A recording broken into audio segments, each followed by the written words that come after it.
Word to the original peoples of this land, the Lenape. When I say people, you say power, people. Power. People. Power. When I say we want, you say justice. We want justice. We want justice. And when I say we are, y'all say beautiful. We are beautiful.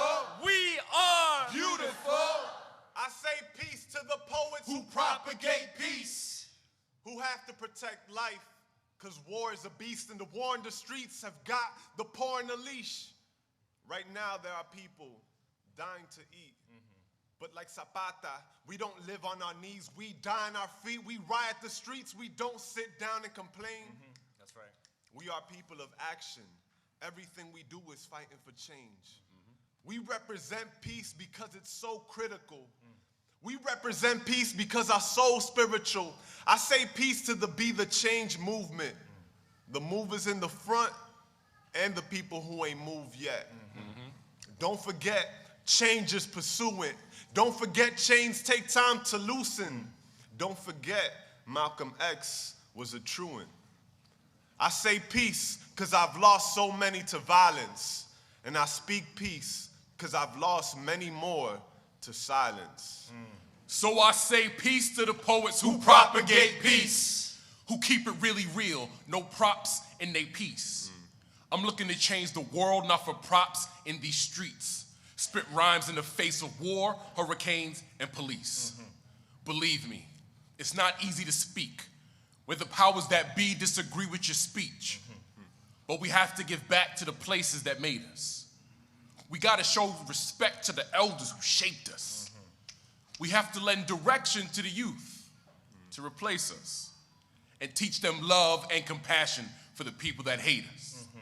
So I say peace to the poets who propagate peace. And peace to the poets behind bars like a convict. People thinking peace is the absence of conflict. It's really the ability to cope with it, to deal with it, to cry with it, to hope with it. We spit for all ages, grad school to third graders, in the mosque, in the church, from baptism to satyrs. We spit to uplift the gift that God gave us, the power of the word, because we heard it might save us. I say peace to the poets who propagate peace, with love in their hearts to operate on these streets. We salute your voice when they don't want us to speak. When an injustice takes place to any one of my peeps, I won't back down, I won't be at ease. I can't stay shut when our kids can't eat. When grandmothers get evicted and ain't got a place to sleep, while these companies make trillions, but won't give a peace. To deny the dignity of our global family is to deny ourselves of our own humanity. But with our ancestors guiding, no cliff is too steep, we hold it down with y'all. No way, we propagate peace. And say peace to the poets who propagate peace. And power to the people who march in these streets. And word to the workers who walk in bare feet. And light to the writers who fight to get free. I see me in you, and you in me. In the streets of Cochabamba, taking back El Agua. Rocking Sandinista parties when we took Managua. Shook my fist in Nueva York, yelling no a la guerra. Environmentalist to protect la tierra. And I'm a feminist porque respeto mi madre. Soy padre y bebé, the struggle of every day. Abuelita y hijito, soy la gente que grita. El pueblo unido jamás será vencido. I'm the people united and I will never be divided. I'm the people who riot and I will never be quiet. I'm the ones who rebel. For those stuck in a cell. I'm the people who see we are not yet free. Cause I am the people. And the people are me. Peace.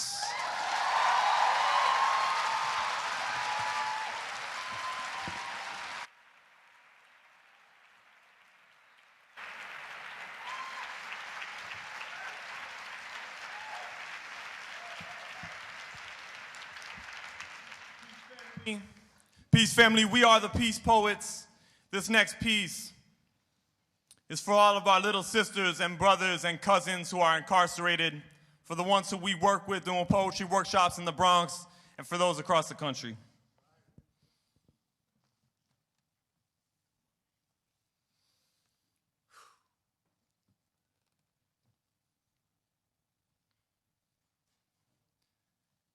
This is all for you When you locked up and hidden, I'ma call for you. I'ma smuggle in hope through these walls for you. You overwhelmed because these prisons too small for you. And there's a world out there, and it's all for you. I know, most days all we want to do is bomb, my dude. But this hood full of crack and we falling through. See, we could die, my dude, or we could rise, my dude. It's up to you, but we gotta be deciding soon. And I need you to know I see divine in you. I see God in you. I see a kid who about to beat the odds in you, and it's time.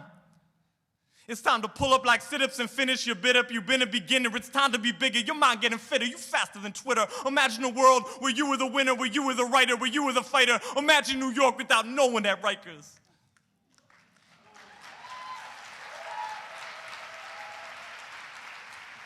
Imagine the Bronx without no one to fight us. Imagine we righteous, right here and right now. There is a world out there that's staring you down, and it's all for you. Good food, good love, and it's all for you. Good nights in the club, and it's all for you. That sun in the sky, that love in her eyes, this flow, this rhyme, and it's all for you. It is all for you. There is a world out there, and it's all for you. There's an old dude singing old tunes on a corner with his whole crew want to show you what life was like when he was so cool. And you'd be surprised, but Big Bro could flow too. He'd tell you stories about the way it was, and it turns out he knows half your cousins. And every time you hear his mouth running, you just know this life is worth something. And he out there, he up one of these blocks, right by the woman with the beautiful locks and the beautiful skin. And she got a pool she loves to swim in. She can breaststroke and she can backstroke and she can freestyle. And that's facts though, because there's whole oceans out there. There's emotions bigger than scared. There's long rivers and small islands and good people who love smiling. I know you, bro. You love wildin'. Don't let them steal your free. Don't let them steal your free. Don't be silent. Your free mind is the real ride because they can't buy it and they can't sell it. So when you spit, you rebelling. I'm telling you to survive. What I'm telling you is survive. That real you that can heal you that you keep buried inside. And that right there, that's real work. When you real mad and you real hurt, you want to burn this shit down and fight back, then love your brother because he's black. Or he is brown. Or he is white, but he is by your side and he down to fight for your human rights. Son, I'm here to ask you to fight. No closed fists and no dumb shit. No, I'm here to ask you to write. And I know I don't know your plight, but I know your soul's full of light. So write, brother, just write, brother, and we gonna be all right. Because there's rooftops and there's sunsets. There's smart people and dumb sex. There's some regrets that are just worth it. There is real sweat from real working. There is satisfaction and love in action and hands to heal all the hurting. There's late nights full of laughter and there's daydreaming about it after. There's books of words you ain't never heard, but you can still learn how to use them. Because there's languages full of fusion. There's clarity and confusion. There's soft skin and there's hot sand and there's long trips across all lands. There's good music and traffic. There's heartbreak and there's havoc. There's some love that's so good that you'll start believing in magic. And it's tragic when you can't have it. And I get you getting mad at it. But the good news is that y'all cool because real soon that's all you. Only you can write your song. So write that shit down strong. You know Destiny, she just called for you. She said there is a world out there. And it is all for you. Thank you.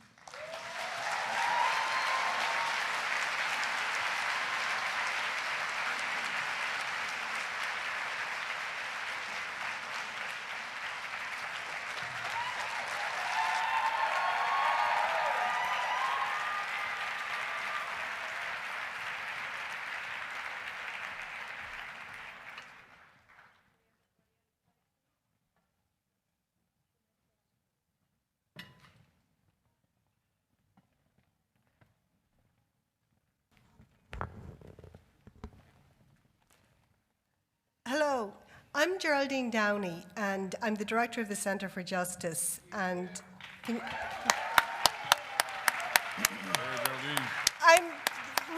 thrilled to have you all here tonight for the inauguration of the 7th Annual Justice Conference at Columbia University. The theme...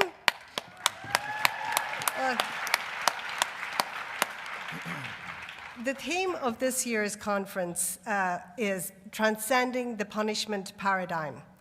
And before I turn you over to the next people, I want to let you know that this is a night out for me from Sing Sing. Normally I teach at Sing Sing on Friday nights, and I got the night off with the endorsement of my students to be here. So cheers to them.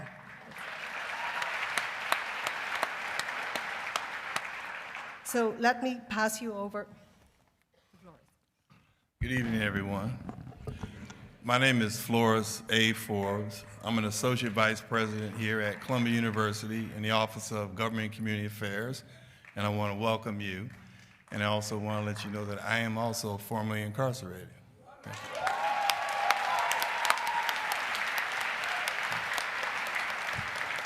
I also want to say welcome. My name is Samuel Roberts. I'm Director of African American Studies here at Columbia. We've watched this. Thank you very much. Thank you. We have watched this conference for 7 years, and it is now officially an institution. It is a tradition. It is a homecoming. It is just wonderful to see all of y'all here tonight. Thank you so much. I'm looking forward to it. I'm very excited. Welcome to Columbia, and let's get it on. Thank you.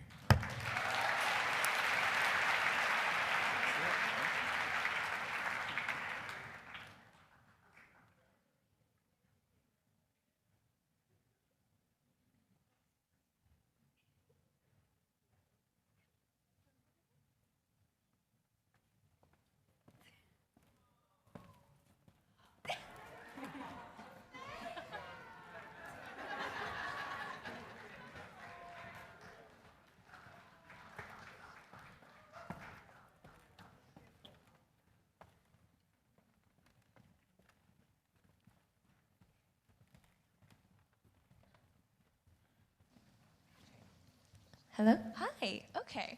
Hi, my name is Esther, and I am a Beyond the Bars Fellow. I am also a master's student at the Columbia School of Social Work and a Criminal Justice Caucus leader. And on behalf of the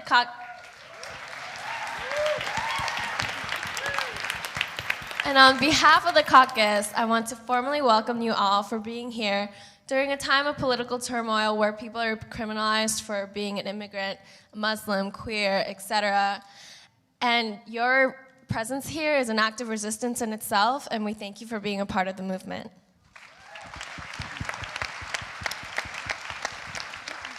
Good evening, everyone. My name is Darren Mack. I'm from Brooklyn, New York. Where Brooklyn at?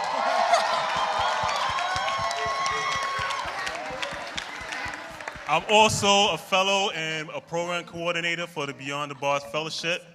I also am honored to be a part of some of the most brilliant, diverse, and loving fellows and staff at the Center for Justice here at Columbia University. I am also one of approximately 70 million Americans here in the US who has a criminal record. At the age of 17, I was arrested for being accomplice to a robbery and sentenced to 20 to 40 years in prison. But today, I hope that we envision a criminal justice system that relies less on punishment and invests more in prevention and healing.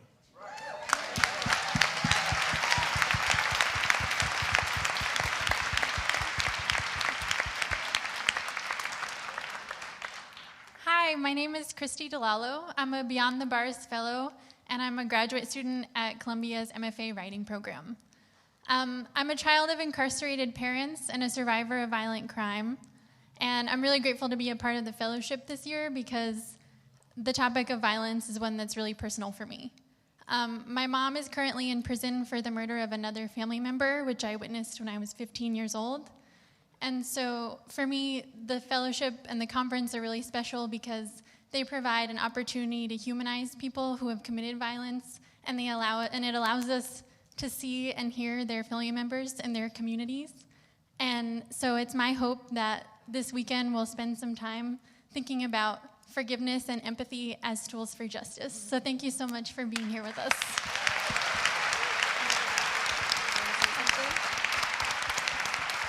Good night, everybody.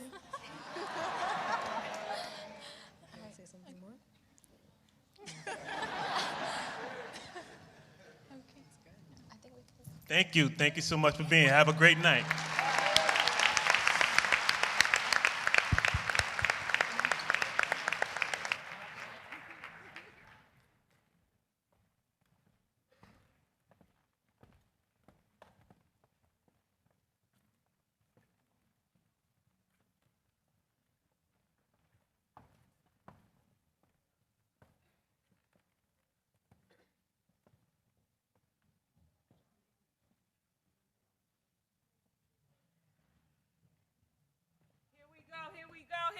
Here we go. Yeah! How's everybody doing? I can't hear you. Look, the house is full. The house is full. Angela, I think they came just to see you. Well, hello, everyone. Thank you so much for being here behind the bars. There's no need for me to prolong this opportunity. There's no need for me to go on and on. I just need to know, what is your commitment in transcending the punishment paradigm? What is your commitment? Can you give it to me by a round of applause?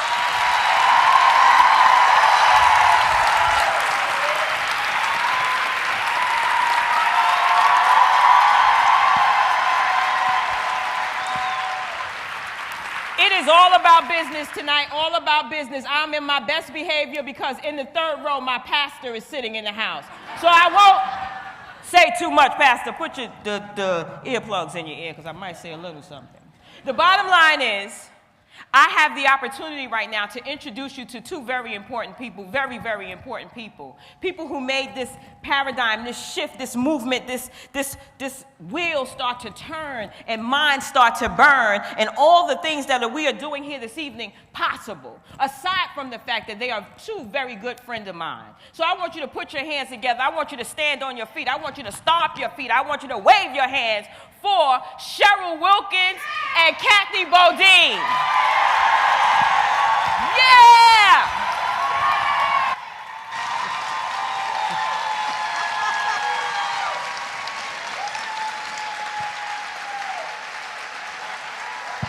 You feel it?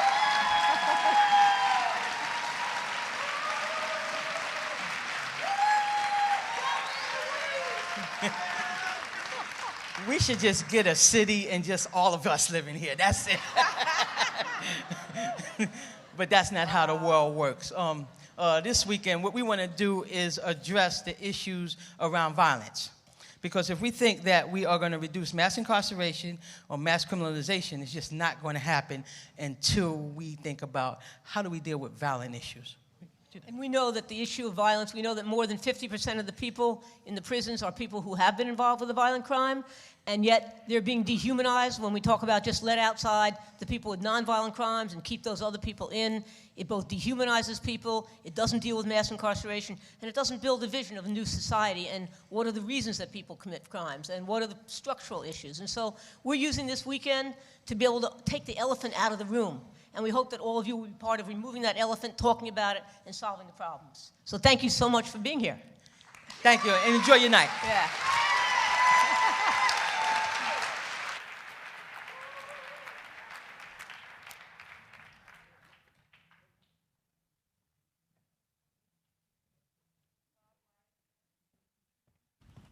The conversation for tonight is pretty serious. So we're looking at the shift, so just so you can understand, we're trying to understand why are we separating individuals who have violent offenses, right? We say, oh, they just sold a little bit of drugs. So we do that in everything that we do. We just separate them for some apparent reason. So tonight, the movement is not just about those who sold drugs or those who did a robbery or those who may have did something that people deem different from those who may have unfortunately taken someone's life. It is, when you do a movement, you include everyone. You make sure that everybody is included. Yeah, do that. What's that you doing there? Yeah. Yeah, so we want to, so some of us are learning this evening. Some of us don't know. Some of us, how many people this is your first time? First time here? Lord, look at that. Let's give them a round of applause. So some of us are learning this evening, and please feel free to jot it down, to ask any questions. There's a lot of professionals in this room, a lot of professionals who've been working on this cause for many, many years. Not just New York City, Rikers Island, not just upstate prisons, but across the nation, people are incarcerated. And people look at crimes and categorize those crimes so that they can separate and deviate and go around. So this evening, we're going to be learning as well as I will be learning, because if you stop learning, then you need to leave. So I will be learning as well. What can we do to show the others that are outside of this room and those in our society, what can we do to show them that we are one? Regardless to whatever it is that someone has done, we need to shift this paradigm, not only for our elderly that we have who are incarcerated, not only for individuals who have done a crime that they may deem is different. We all are one. We are formerly incarcerated individuals who are not asking anymore. We are taking back the opportunity to move forward.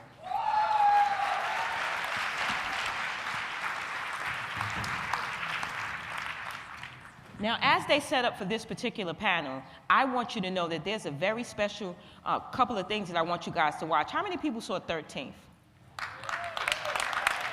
If you didn't see 13th, please see 13th.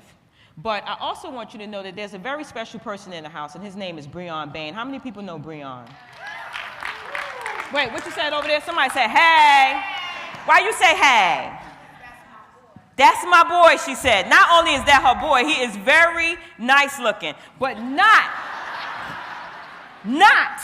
as nice looking as the person that's sitting in the third row over there, my husband. Give my husband a round of applause. I am a one-woman man. So, but Breon has also been featured in a movie, and I'm going to let him tell you about that. But Breon he's just an all-around nice person, right? And he has moved forward to the West Coast, and we are very upset about that. Everybody say, aw. But he is the moderator for this particular panel, and once again, I'm not going to hold you. I'm going to get out of the way so we can have our own baby brother, aside from Corey, because Corey is the babyest, but our own baby brother come out and moderate for this panel. Give him a round of applause.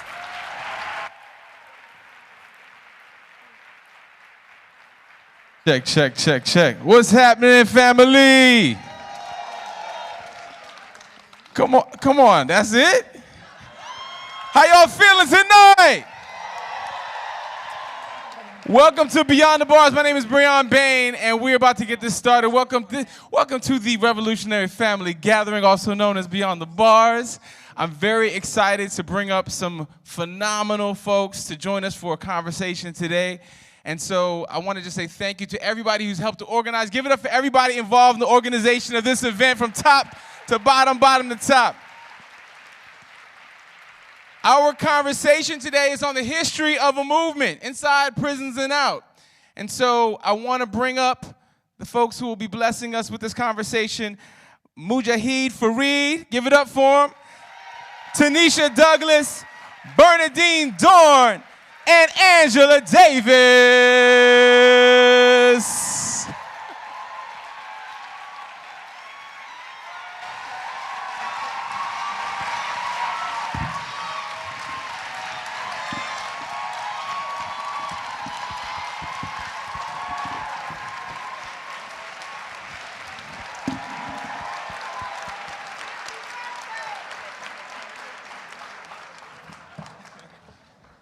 So rarely does you get a standing ovation before you get started, right?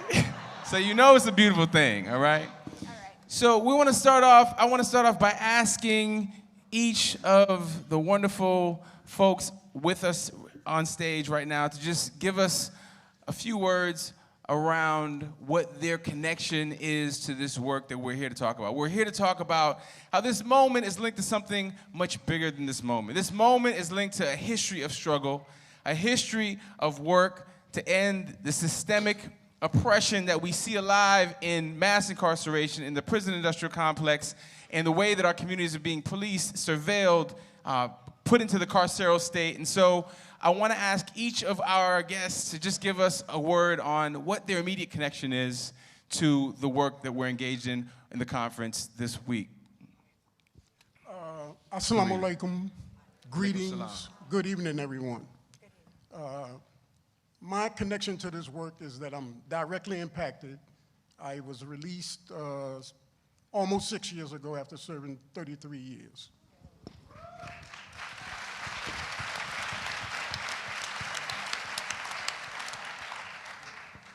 Peace and blessings, family. I have been serving 30 years on the outside with my father, who is locked up in a state max facility in New Jersey. I'm also one of the founders of this conference. So I founded the very first Give it up. And I work with young people directly impacted by mass incarceration and other oppressive systems to build their leadership so they can be the next movement leaders, the next and current movement leaders.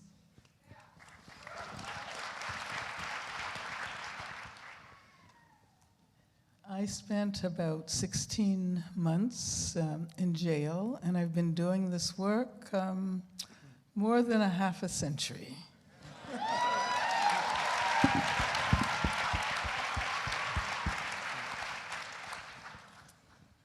Okay, short is it. I spent 7 months in federal lockup for grand jury resistance, many arrests, and was on the FBI's 10 most wanted list under J. Edgar Hoover.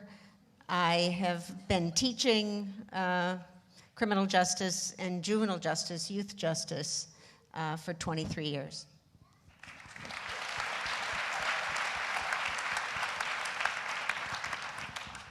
So I want to throw out the first question to Angela, and she gave me permission to call her Angela, so y'all know I got some home training, you know, right? I asked, okay?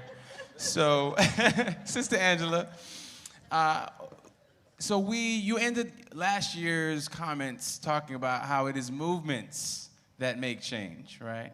And in this time when we're so obsessed with thinking about the fascist regime that's been put into place, it's an important reminder that it is movements, it's people actually organizing to make change that makes a difference. And so the question I want to throw out to you first and then share with everyone else is around what are the significant milestones, what are the significant turning points that have led us to this moment that we're in now?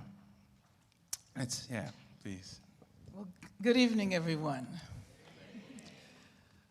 So I think I'll probably have to abbreviate my sense of the history of this movement. But I can begin by talking about the important movements to free political prisoners that go all the way back to, they go all the way back actually to Sacco and Vanzetti, and we can talk about Rosalie Ingram, the Scottsboro Nine. More recently, of course, political prisoners like Carlos Feliciano, the Attica brothers, Lolita Lebron, Nelson Mandela, George Jackson, Huey Newton, Bobby Seale, Erica Huggins. And the movement to free political prisoners helped to generate a broader movement, not only around the rights of prisoners more generally, but around the use of the prison as a political apparatus, as an apparatus of political repression. And I think that George Jackson played a major role in helping to move the political prisoner movement in a direction that allowed us to begin to recognize the degree to which the institution of the prison is perhaps the most dramatic example of structural racism in this country. So I'm thinking back. By now I've reached I kind of started in the 1920s, and I think I must be in the 1970s now. And then, of course, it was in the 1980s that we saw the soaring prison populations and the construction of prisons all over the country. And then eventually in other parts of the world as well. And that period coincides with the rise of global capitalism. And I think it is so important to recognize that what we call the prison industrial complex is actually a product of the very same forces of global capitalism that produced the person who calls himself currently the President of the United States. And so just very briefly, I actually should go back and say that the Attica Rebellion was a major turning point.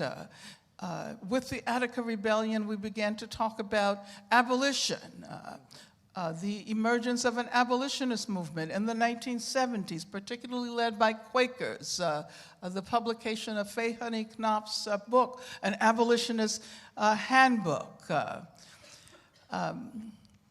1990s, the organizing around critical resistance. Critical Resistance, the conference which took place in 1998, was a major turning point in the sense that it provided a space for us to all come together and to recognize that many more people in this country were doing work around prisons than we had suspected. I can tell you, as one of the organizers of Critical Resistance, we were hoping at first to draw 300 people. And then we said, well, maybe 500 will show up. As it turned out, 3,500 people from all over the country and other parts of the world ended up participating in that conference. So that was a major turning point, which helped to give inspiration to and provide sustenance to people who had been doing this work in relative silence for so many years. And I just want to say before I finish, because I know I have to seat the microphone, I promised myself that I wouldn't go on too long. But what I'd like to say is that oftentimes we don't recognize that the work that we do will bear fruits eventually. Maybe not while we're doing the work, but later on we recognize how important it was to, for example, put the idea out there that we do not need prisons, and that it is important to imagine a world without prisons. And we have come to the point where, particularly given the political developments over the last several months, where we need to consolidate our movements and make our movements stronger. Because we want to look back on this period and we want to be able to say, this was just a little drop in the bucket. And that the work that we're doing, the work for social justice, the work against the carceral state, the feminist work that recognizes the intersectionality of all of our struggles, that is the work that represents the direction of history.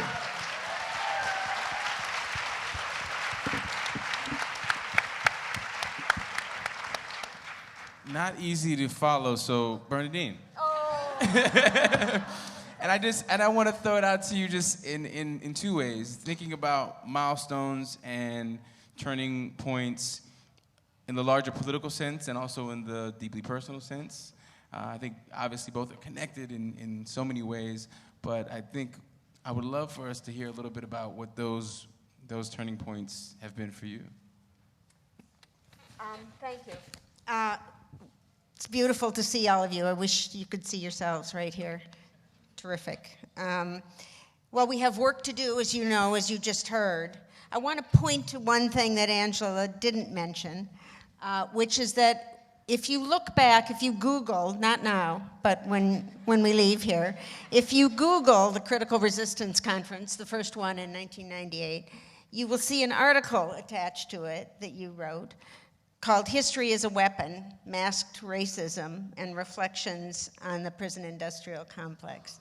So it's right there at your fingertips, and I think you'd be interested to see, both how it's gotten fleshed out by the struggle in the last 20 years, but also, how much of the pieces to put together an analysis that will help all of us struggle to bring this monster of caging people in the name of the law down with the rest of our struggles.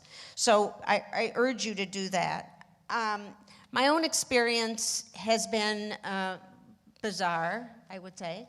I was an activist against the war in Vietnam and in white solidarity with the Black Freedom Movement for a long time. I was underground for 11 years. I was on the FBI's 10 Most Wanted list. I had some experience with the law from a funny side, many indictments. So weirdly enough, I ended up going back to law school, teaching at a law school, where I focused on children's rights for a variety of reasons.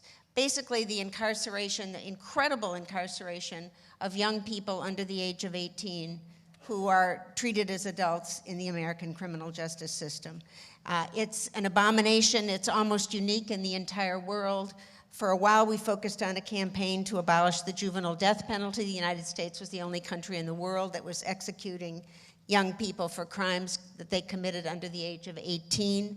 And finally, that was abolished in 2005.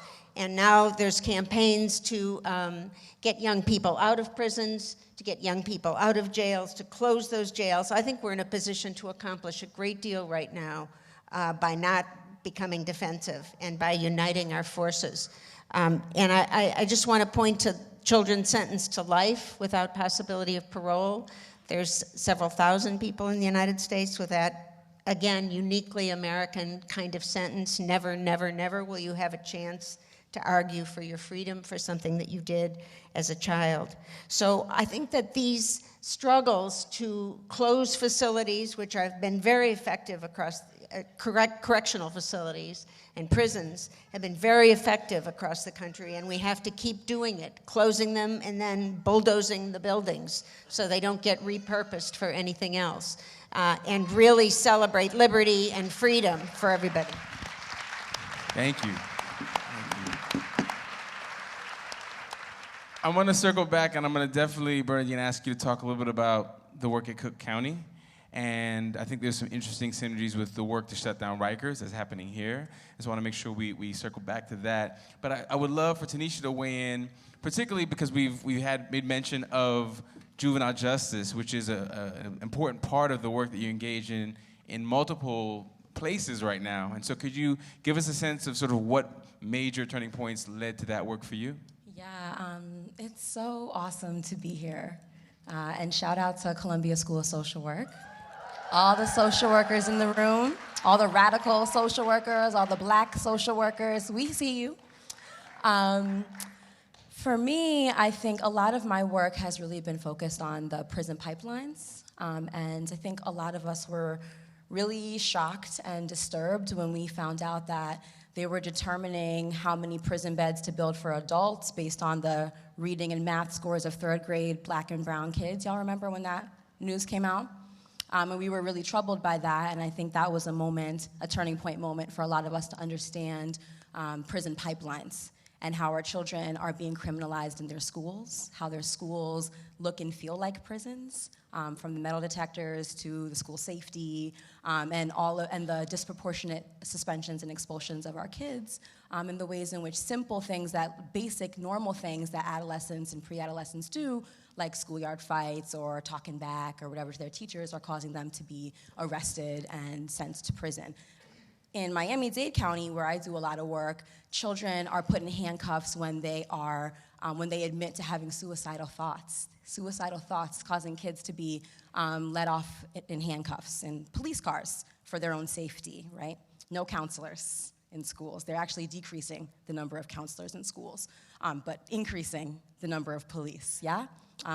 So I think that all of those issues are a major turning point, and I'm particularly interested and excited right now by the work that researchers are doing and policy folks are doing on girls in the juvenile justice system, and on trans folks and gender nonconforming and gender fluid folks in the juvenile justice and adult criminal justice system, because I think we're at a point now where we're starting to recognize how important it is to bring folks that are on the margins into the center, so that we can really experience the liberation that we seek, yeah? So that's the work I'm excited, I'm excited about the sex abuse to prison pipeline work that Rights for Girls is doing, understanding that, I read something really interesting in a report they put out. They said, I wrote it down for you all, here it is, that young women are being, the most common crimes for which girls are being arrested are actually the same exact crimes that are the symptoms of traumatic stress, right? So running away, substance abuse, and truancy are common symptoms of traumatic stress, and those are the most common crimes for which girls are being arrested. That's something we should be really concerned about. And so those are the types of things I'm thinking about, that I'm interested in and working on. Thank you. Thank you.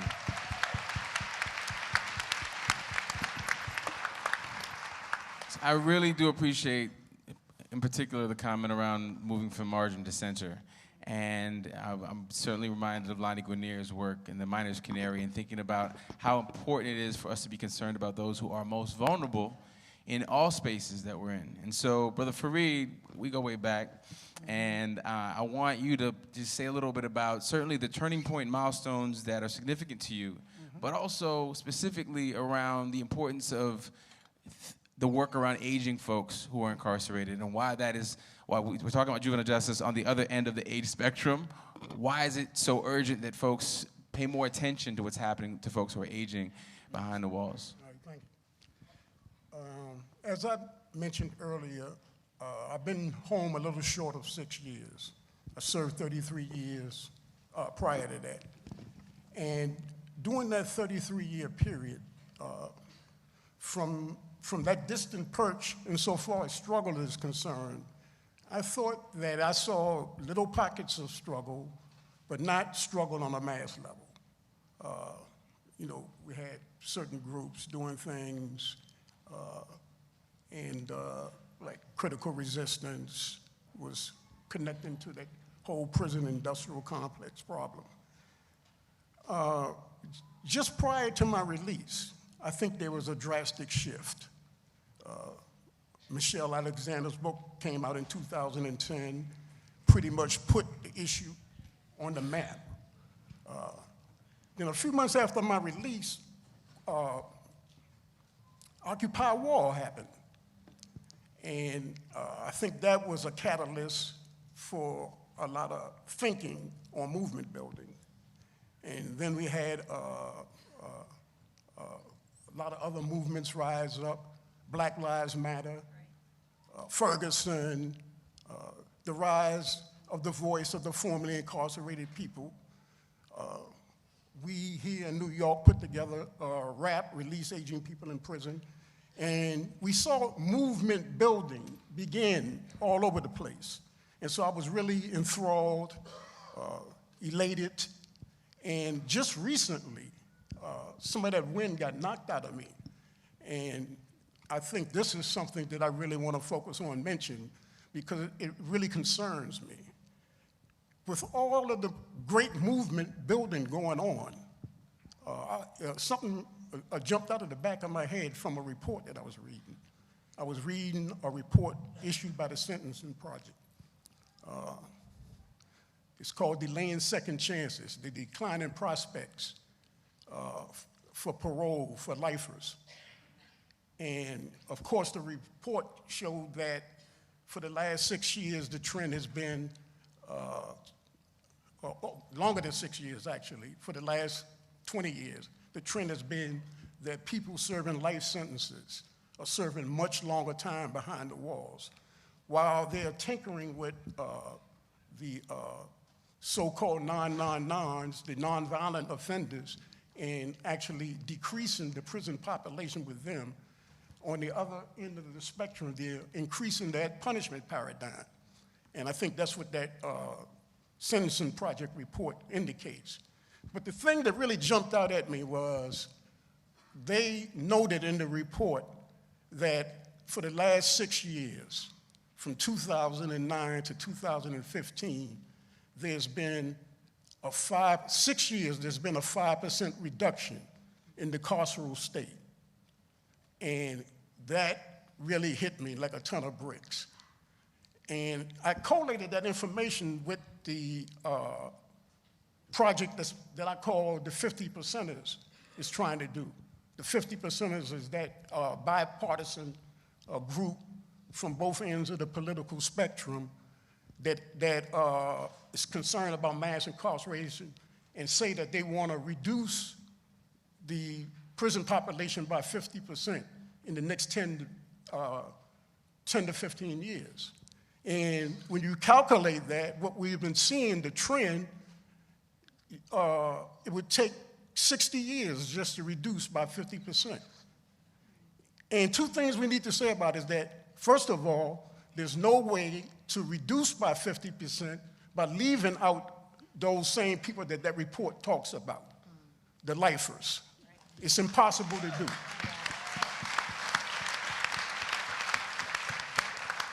And the second thing I want to mention is that 50% is not enough. Even if the United States far outpaces every other country in the rate in which it put people behind bars, that even if it reduced by 50%, it would still lead the world as the greatest incarcerator. And so even that mark that these people are considering significant is not enough. And I'm wondering how they expect to do it in 10 to 15 years when the trend we've been seeing shows us that it's going to take us 60 years to do that. And so that really concerns me, and this is one of the reasons we are promoting RAP and similar projects, because we understand how important it is for all of us to get on board, that we need to hit this monstrous beast on every level with campaigns that understand the punishment paradigm is the root of what we're dealing with. Thank you.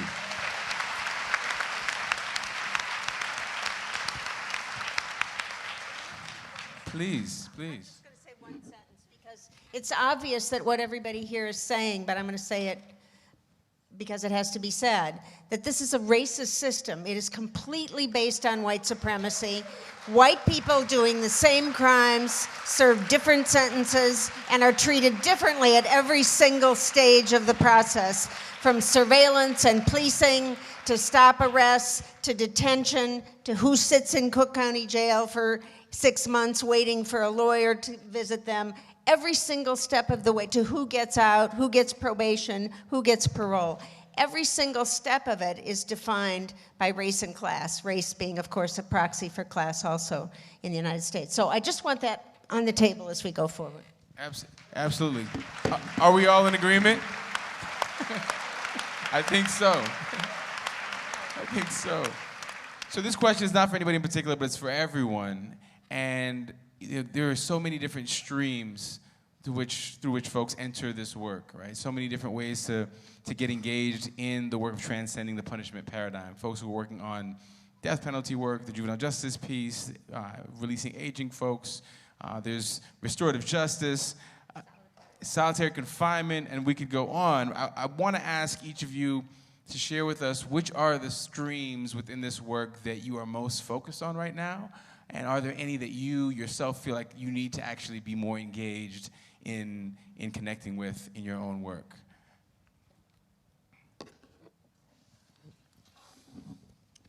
Well, I think that we have to understand the crisis we've been experiencing in this country for a very long time within an international context. Yeah, within an international context. That is to say, it is not only happening in the United States of America. And one of the problems we constantly face here is that even those of us who are active in progressive movements often succumb to American exceptionalism. And we often only think about what's happening in this country. And I should say that that when we began to use the concept prison industrial complex, it was in part because it allows us to think about the relationship, as I said before, between mass incarceration, as we call it in this country, and what is happening around the world. The rise of the prison industrial complex in Africa, in Asia, in Latin America, in Europe. And I think it's very important. This is another turning point. I actually had thought about at least 6 or 7 other turning points, but I thought I'd better conclude when you asked the first question. But I think a major turning point in this movement came with the introduction of the struggle for justice in Palestine. And recognizing that we learn a great deal about the carceral state by looking at the occupation of Palestine. Recognizing that Palestine is the largest open-air prison in the world. And so what that means is that even if we call for decarceration, but it's decarceration using repressive carceral methods to surveil those who are on the outside, we have still not managed to effectively challenge the carceral state. And so you were talking, Fareed, about the emergence of Black Lives Matter and Ferguson.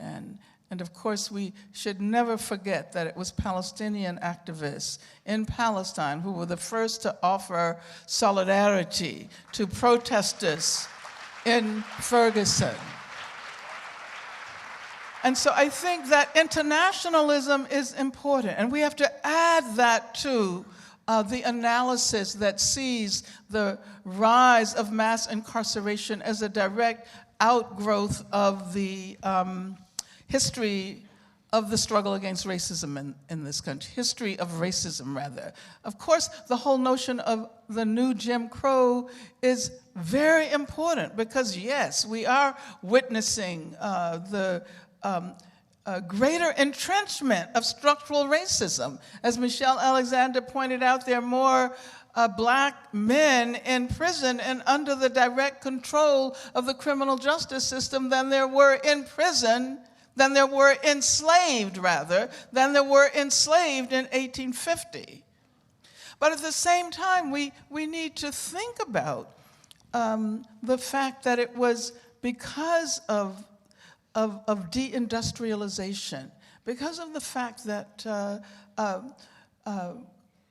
corporations began to migrate. Yes, immigrant corporations in search of lower wages, in search of cheaper labor forces that helped to create this terrible crisis. Because people who lost their jobs as a result of the fact that the corporations that had provided them before were gone.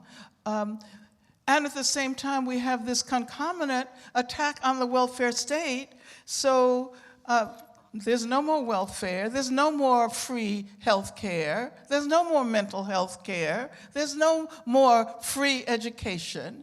And as a result, we see the production of these surplus populations in this country, and at the same time, in Africa and Asia, in the global south, surplus populations are being produced because international finance will no longer permit capital to be used in ways that are helpful to human beings, but rather the IMF and the World Bank demand that capital be focused on profitable sectors of the economy. So you have these surplus populations in Africa and all over South America. And so we see, and I just think it's so important to recognize this as a part of a global trend and not just only here in the US. And I'll say finally that it was so important that we recognize, going back to Ferguson, that police departments, little tiny police departments all over the country were being trained in counter-terrorist strategies by the state of Israel. And so this meant that we had to not only think about the carceral state, we had to think about the security state as well. We had to broaden our understanding of what it means to struggle to transcend the punishment paradigm, because we also have to figure out how to transcend the policing paradigm. Yes. And so, finally, this let us understand how interrelated our struggles were with the effort to prevent the damaging effects of Islamophobia. And so one can say now that the most violent expressions of racism can be seen in Islamophobia. So I think this may seem a bit complicated, but on the other hand, it's very simple. And we should recognize that we can no longer be so US-centric that we only think about our own history and we only think about what's happening to people in this country.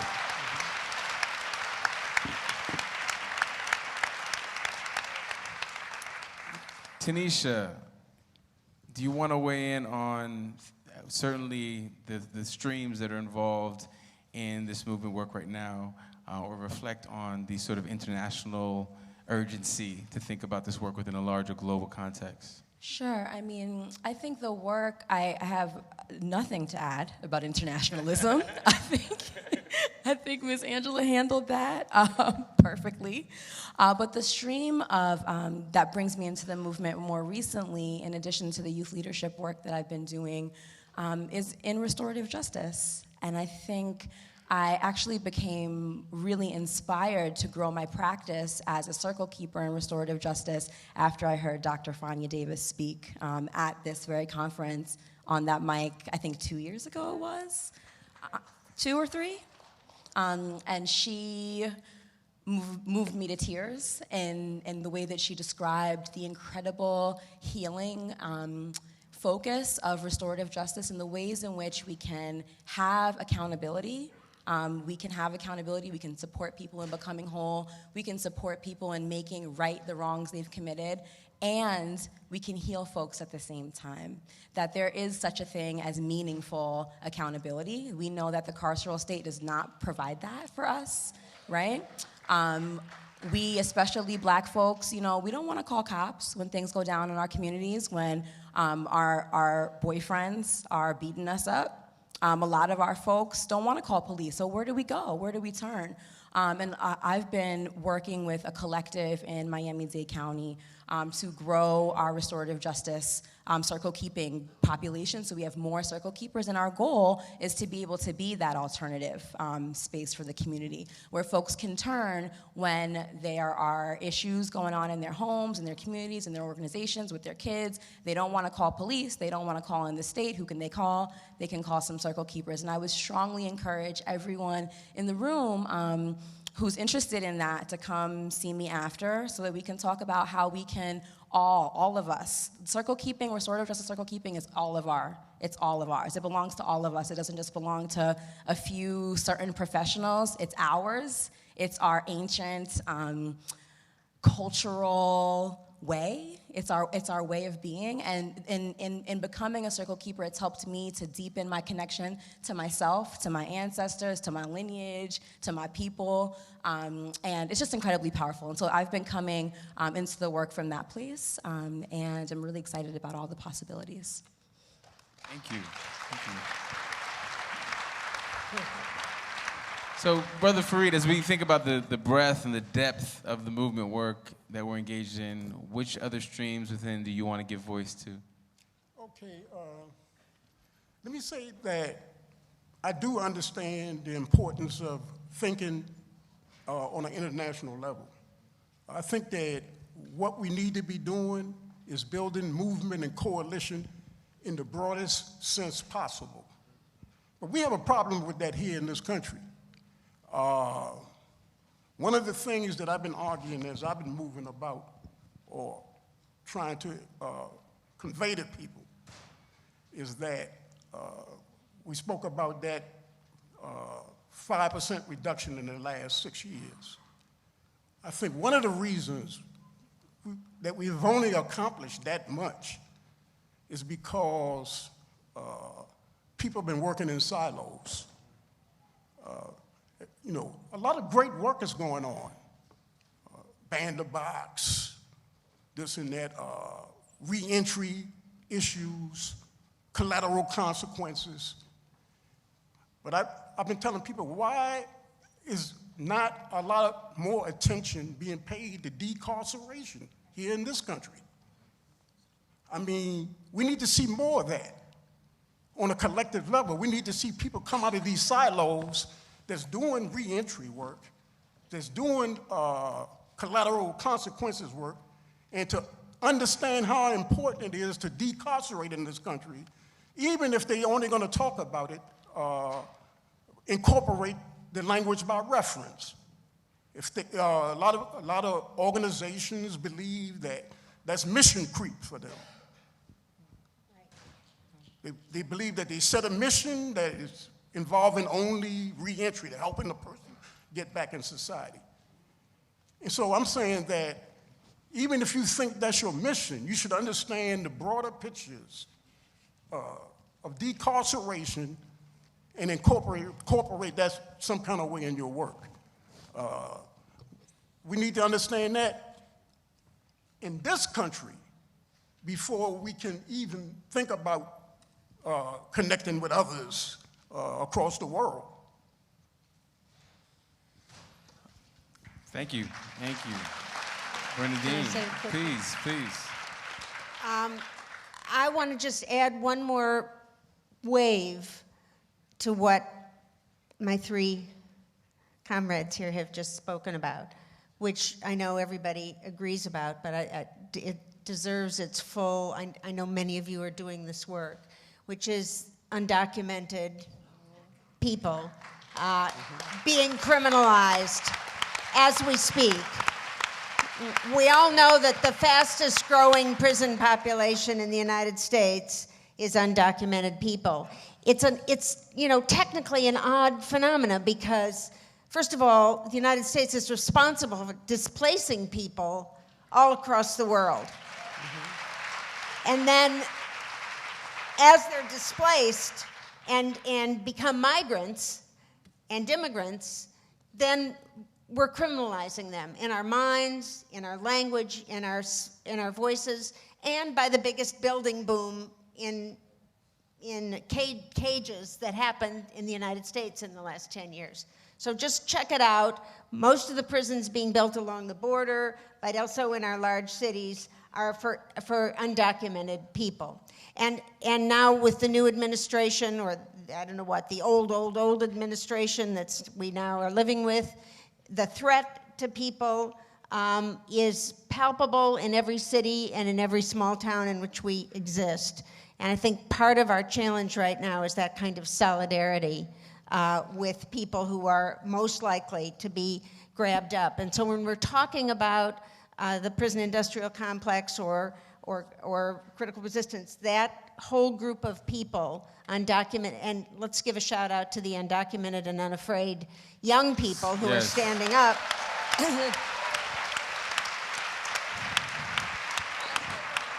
Yes, I think I've been given the signal that we're going to our closing comments. I was just given a sign, so I want to throw out a question for folks to think about for their final comments in this particular panel, and that is, I think self-care is such an important piece of this work that we cannot underscore enough, right?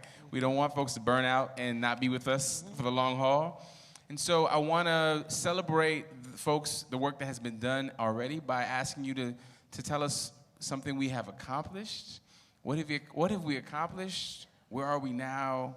What are the most urgent next steps? If you can help us sort of get your thoughts on those points in your closing comments, we would appreciate it greatly. So please. Okay, what I've been seeing lately is the growing consciousness of the necessity to work in coalition.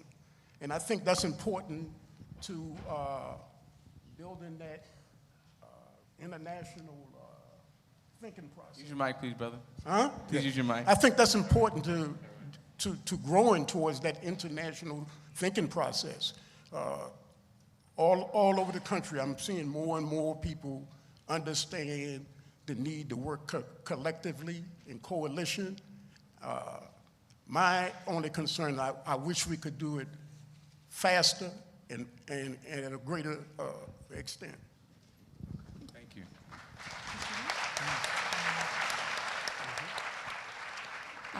I think focusing on the part of the question, most urgent next steps, I think it's really important to expand on what you said, Breon, about self-care. For every single individual in this room to really deepen your self-care, your spiritual practice, how you're taking care of your emotional body. This work is really tough. Our people, and we're a part of that, we're in a lot of pain. And we gotta really see that, honor it, and to use a little social work speak, really see the ways that we're coping that are not working for us, right? The maladaptive coping that we're using right here, in our movements. We need to really be creating spaces for healing for one another, so that we can do sustainable work. And so I think that's an incredibly urgent next step.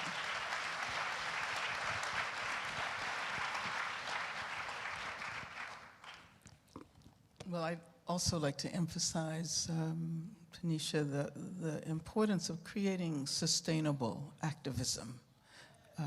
And I think at this particular historical conjuncture, we need more sustainable, radical activism.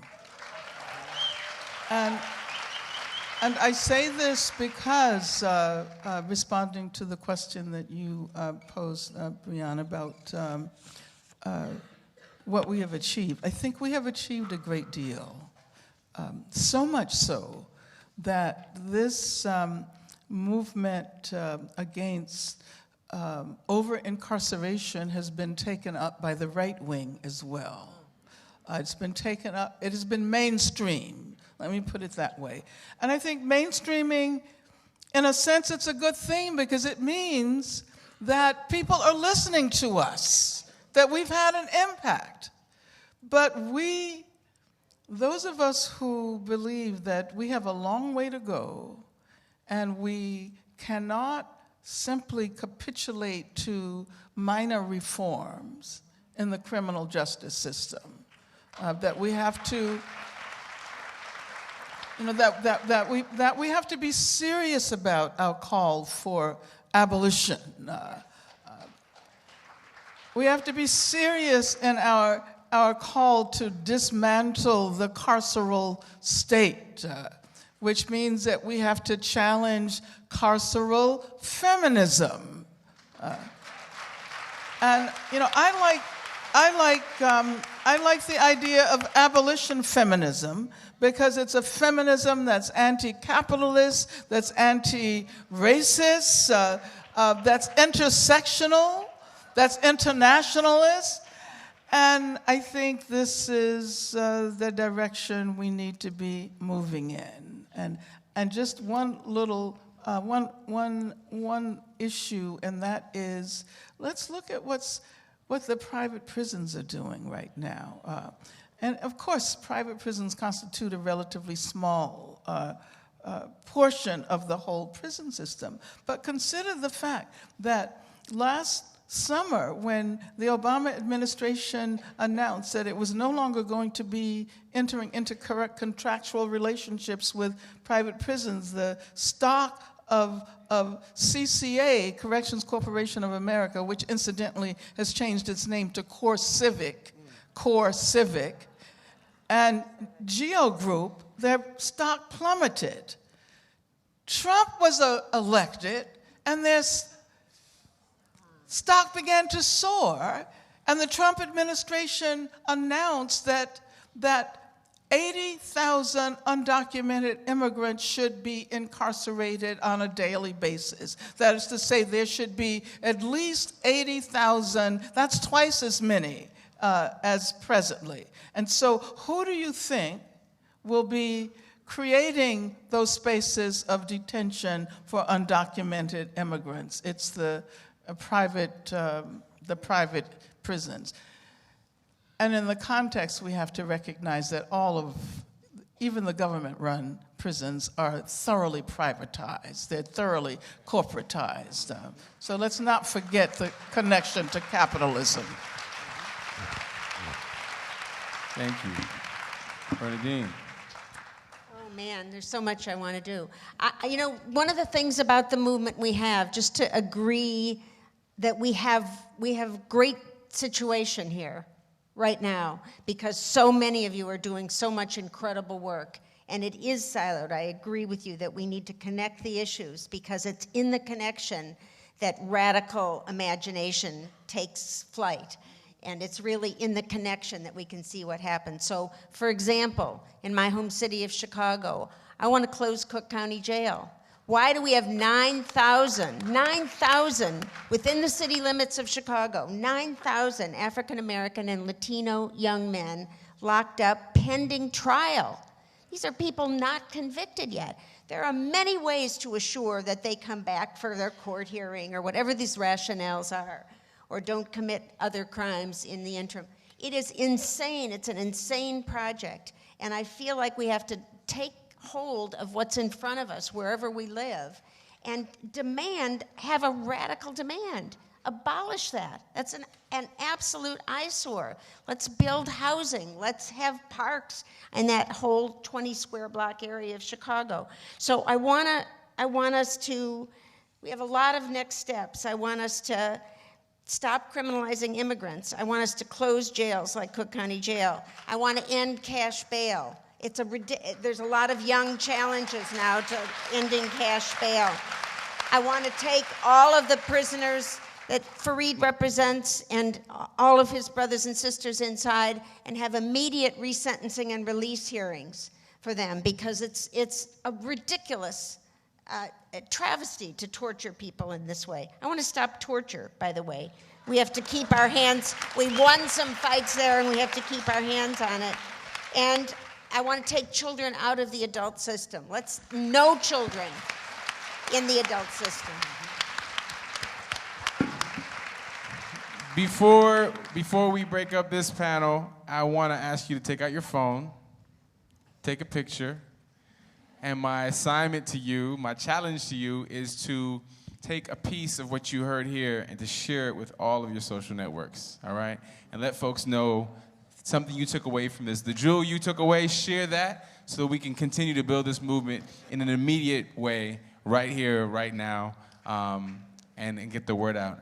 I want to thank for their courage, for their leadership, for their inspiration in the liberation work that they do and are inspiring us to do. I want to thank Mujahid, Tanisha, Angela, Bernadine, and please join me in thanking them for their time, their talent, their gifts, all they've brought to us today on this panel. Thank you.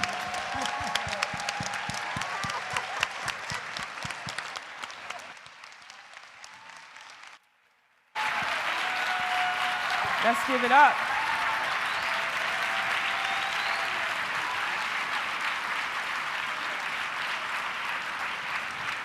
Let's give it up. Thank you very much.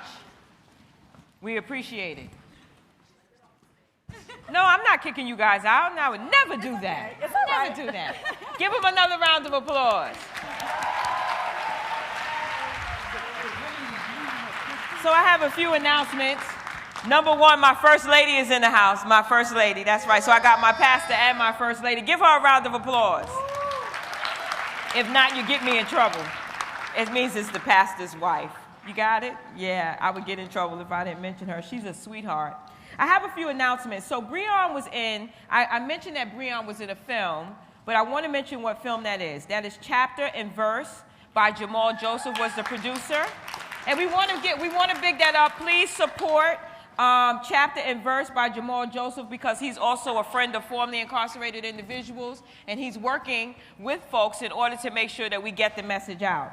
But there's another very special person in the house that we need to talk about, and that is my sister friend, the other love of my life. That is Donna Hilton. Have you guys seen Walk? Walk in Freedom. Let me show you the picture. The picture's like this. Did y'all get a chance to see it? That's really my body double, you know, and it's not really her. It's really me in that picture. Yeah, she used my body for that. So please make sure you support. I know it came out. Some of us did not get an opportunity to see it. Please write that down. It's called Walk in Freedom, starring our own Love. And if you haven't met her, she is a wonderful woman, and it is a great opportunity for us to support Walk in Freedom. Wonderful. So now, with no further ado, I want to make sure that you get an opportunity to see Breon all night long. Take a picture of him so you can make sure you see him well. But this time, he is coming out with none other than our own special, I call her my baby sister, Topeka. Give them a round of applause as they come.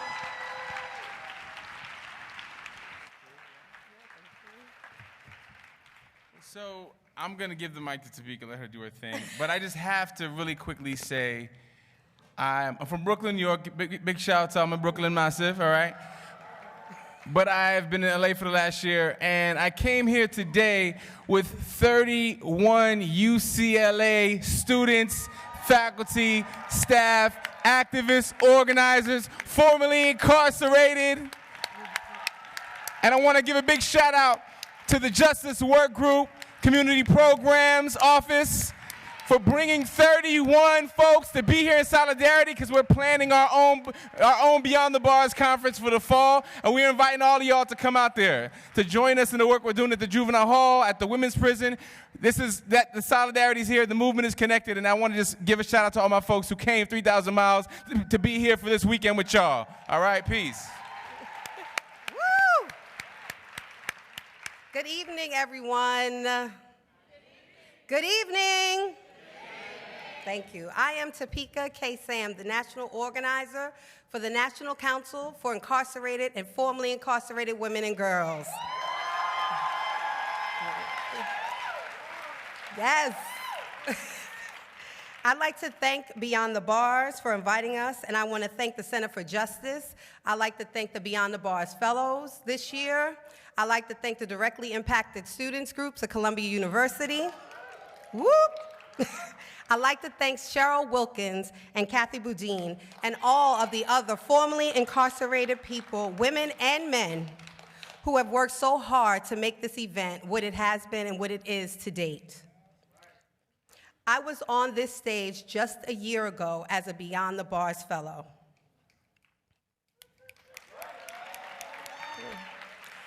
Just 10 months after my release from federal prison. And since that time, I have helped to found and now lead the first national organization of incarcerated and formerly incarcerated women and girls. Free her! Yes. While we may be the first, I know that we are only able to do this because we follow in a long and incredibly rich and brilliant line of women who have struggled and sacrificed to build this movement. Women like Katrina Haslip, who founded ACE with others while in Bedford Hills Women's Prison. Women like Tina Reynolds, who came out of jail and built Worth because she recognized the need for formerly incarcerated women to be at the table as equals with decision makers and policy makers to tell their stories with power. Women like Linda Evans, who came out of federal prison in California and helped to build and found All of Us or None. And women like Angela Davis, who has fought against prisons, the prison industrial complex, and for political prisoners her entire life, and for all of us. Free her. Free her. Free them all. All right. The council's mission is to end, and I mean end, the incarceration of women and girls, and to help create a more humane system of justice based on human rights. We see doing this through legislation, litigation, and grassroots organizing. We are building a national network, a national advocacy platform that gives us national voice and national power to work that the formerly incarcerated women are doing all over this country. Can all the members of the council who are in this room please stand? Woo! We hope that every woman here, yes. We hope that every woman here who is formerly incarcerated and every woman who has been impacted by incarceration and every person who wishes to become an ally to join the council today. www.thecouncil.us. Since our official founding only 16 months ago, we have garnered over 1,000 members and are hopeful to have 100,000 strong by the end of this year. We have held the Real Women, Real Voices symposiums at 7 law schools where we bring the expertise of incarcerated and formerly incarcerated women to policymakers and legal experts as well as to their communities. We held our first national convening where we brought 120 formerly incarcerated women, leaders from around the country, to New York City, hosted by Google, to begin our chapters. And as a result, we are now building 25 chapters in 25 states.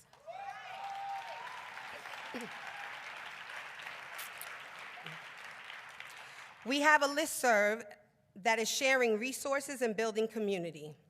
We are sharing model legislation like the primary caretakers introduced in Massachusetts by our executive director, Andrea James. That's right. Through Families for Justice's Healing to stop jail time at sentencing for primary caretakers of dependent children. Primary caretakers is now being introduced in legislatures in Tennessee by our sisters Dawn Harrington, and in Louisiana by our sisters Fox Rich and Sarita Stive Martin.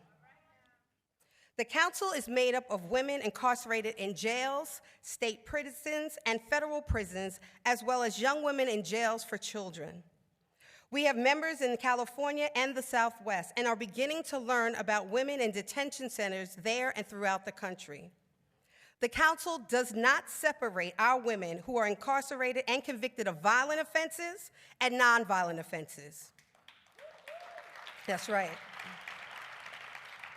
We don't make that distinction because every single woman and girl should not be in prison. And every single woman and girl needs a second chance, and they need to come home now. Free her, that's right. It is a false distinction, and it has led to hundreds, no thousands of women and men being denied clemency by President Obama's Clemency Initiative. We believe every woman doing life without the possibility of parole, every woman in state prison doing life, and every single one of them needs to come home, and come home now.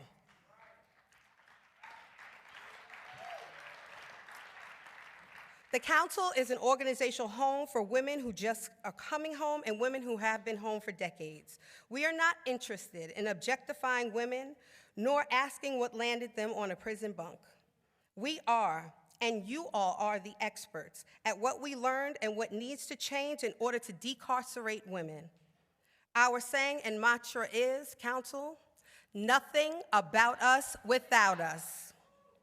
We are working to use our shared experience to transform this cruel, costly, racist, misogynist, and destructive system that has devastated our communities for hundreds of years. Our resistance is connected, and we are working every day to free women and girls from the chains of the carceral state to end the incarceration of women and girls. Free her. Free her. Free them all. Thank you.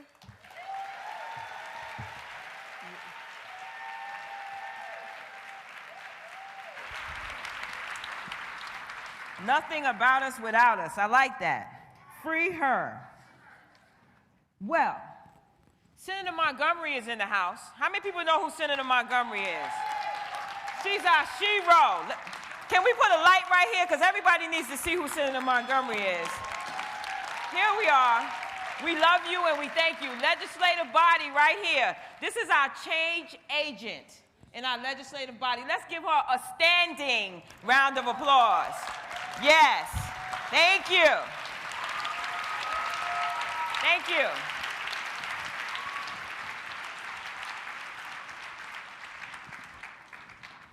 She is the one that makes it move for us, and she has been doing that for decades, and we really do appreciate it. With no further ado, I want to make sure that you are able to, is everybody all right? Did you go to the bathroom and everything like that? You got your water, some gum? Because we're not going nowhere right now, because we're getting ready to hear voices from the front line. Give them a round of applause as they come.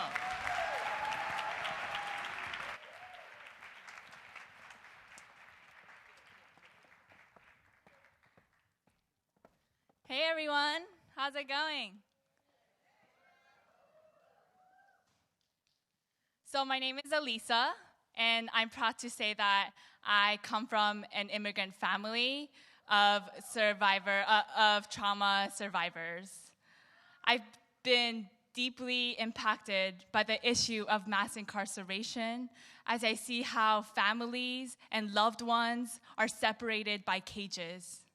I see how it naturalizes, institutionalizes, and justifies the invisibility and the oppression of people of color. I see how, as an Asian woman, this affects me, my community, and all of us. If you go back to history, Japanese Americans first-handedly experienced the dangers of being vilified as people in this country, as they were caged in camps after anti-immigrant policies. History is now repeating itself. We're seeing iterations of this oppression happen right now, and it's devastating our communities. We need to fight against Islamophobia, racial, ethnic, and religious profiling, and we need to unite more than ever right now. This is my journey, and this is why I'm on the front lines.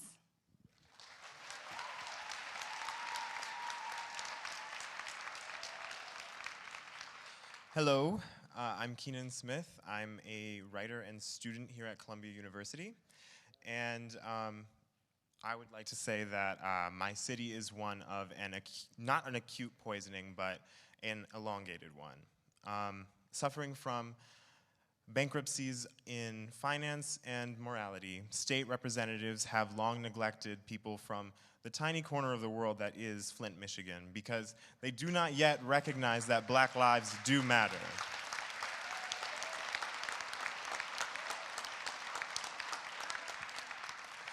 Today, I write to give voice to people who, like me, have had fathers that died at the hands of the prison industrial complex. People like me who have had to use bottled water to do birdie baths and brush my own teeth.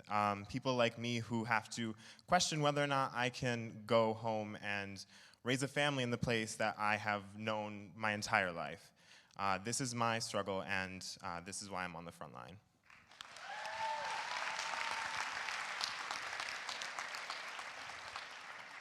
My name is Lauren Wolf, math professor at Hostos Community College in the South Bronx, poorest congressional district in the country. Also, 7 years experience at teaching in medium, and maximum security prison.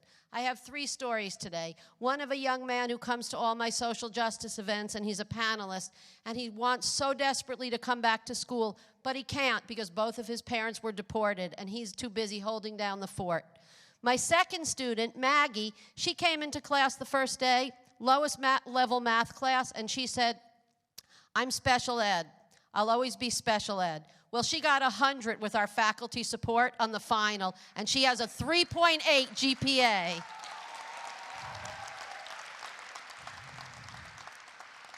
I have another student. Her name is Vicky. She comes to school from a homeless shelter. She works so hard. When I realized she came to school from a homeless shelter, we got her some math research stipend. So now she's researching with me mathematical models of the prison industrial complex. My name is Lauren Wolf. There should be education access to everyone. This is my passion, and that's why I'm on the front line.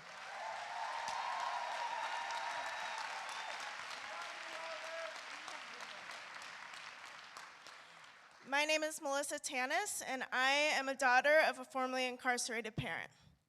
My dad is not formally incarcerated because he was released on parole or because he served out his sentence. My dad is formally incarcerated because last year he passed away in prison.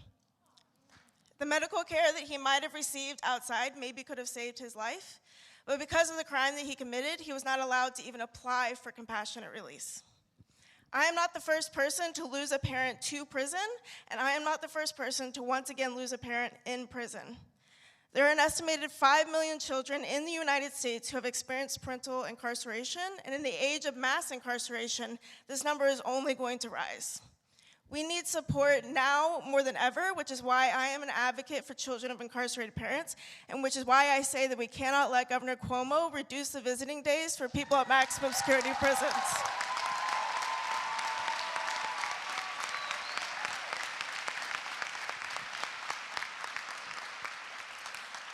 It is punishing to people who are incarcerated and it is punishing to their families. We deserve to be seen and we deserve to be heard. This is how I choose to fight stigma and shame, and this is why I am on the front lines.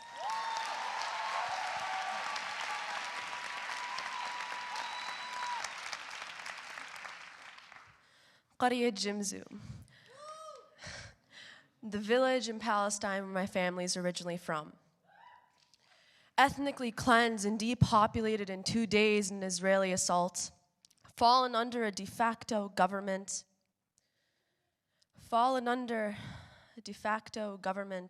established by oppression and perpetuated by American tax dollars.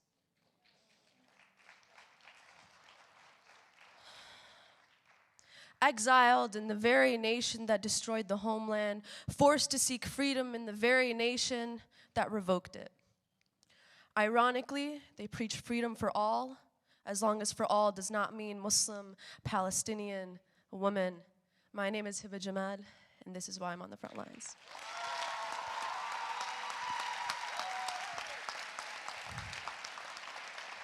Assalamu alaikum. My name is Ezzeddin Mustafa, and I'm 25 years old.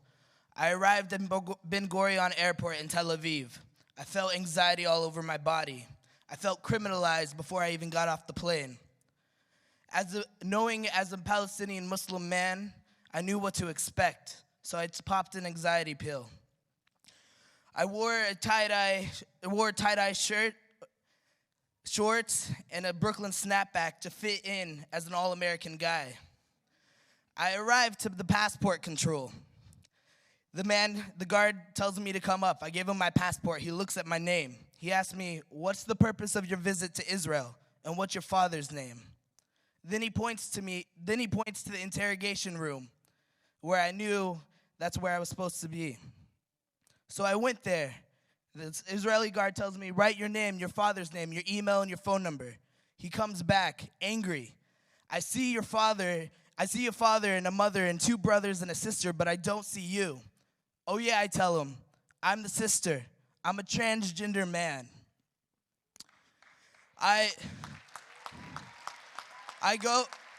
His demeanor changes. He smiles and he says, "Okay, that makes sense. We'll be back." 30 minutes later, they give me my visa. 1 month later, I leave back to New York. I go to the airport. I get extra security because of my Muslim name. The Israeli guard tells me, okay, now it's time for a strip search. I say, nah, I don't feel comfortable with that because I'm transgender. Then he assumes that I'm lying and asks me what I'm hiding. He calls 3 colleagues. They take me to a back room. They tell me to strip down my pants. They start laughing and mocking at me. Then the man turns to me and says, I guess you really aren't a man. This is my existence, and this is why I'm on the front line.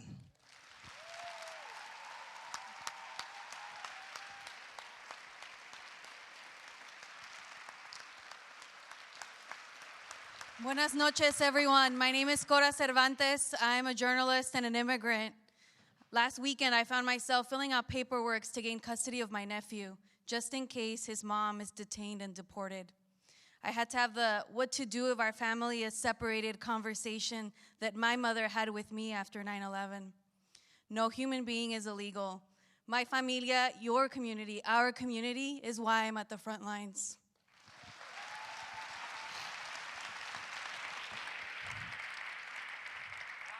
My name is Karan Bennett. I'm 24 years old. I'm a healing justice organizer with How Alive Link All Together, Holla. I stand here tonight in pain, frustration, and also emblem in resistance.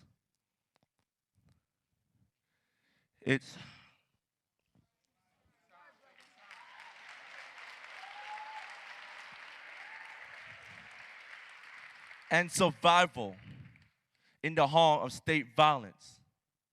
When I was 21 years old, my parents were snatched out of my life. I was deported back to Belize. I'm standing here today, standing for immigrants' rights, and standing in everybody and every life matters. And this is why I'm in the front line.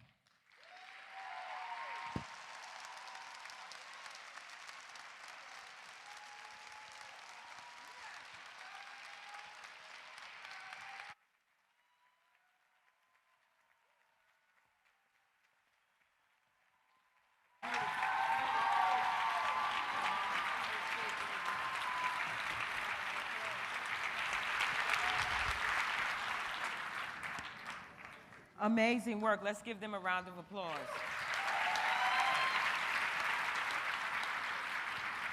This is why I'm on the front line. There's a couple of other front lines that we haven't acknowledged. I didn't realize that we were being live streamed. Hope they don't get my stomach. But we are being live streamed by UCLA, Haynes Hall, live stream second year in a row. Let's give them a round of applause. Thank you, Haynes Hall, UCLA. Woo, woo! We don't see you, but we know you're out there. So there's some things that we need to do. I'm going to take a moment. Watch it, they might try to get me. Where's Geraldine? Geraldine! Wherever she is, we need to know that she was a professor inside of the security prisons and that she taught the students. And she's one of the catalysts of this evening. And we want to give her a round of applause.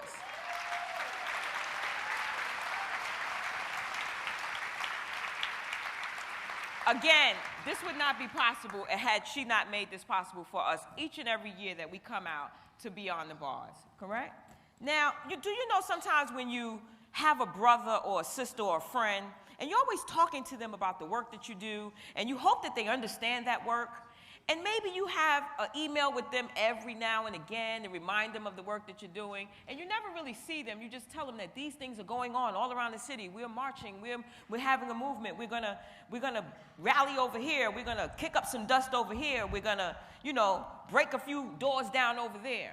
But you really don't see that person. You may see them every now and again in a couple of events, but you love that person and you know that they're doing the same work as you. You have those people in your lives? I do too, and it's Cameron. Where's Cameron? Let's give him a round of applause. We love you, Cameron. We know that you are also one of the rocks behind this movement, and we love you. Give him a round of applause. Cameron can't hear you. Yeah. Also very handsome young man, but not as handsome. Not as handsome as my husband over there in that third row. With that being said, there's somebody behind the scenes that I want you to hear about. Her name is Catherine, and I met her tonight. She is also doing some mobile units, but she's also the brains and the brawn behind all of the microphones, and she's saying, turn this mic on, turn that off. She even turns me off sometimes. But Catherine is important to us because she's not only doing microphones and all of the scenery that you see, and she's doing the backstage stuff, she also works with people who are formerly incarcerated and incarcerated. Give Catherine a round of applause.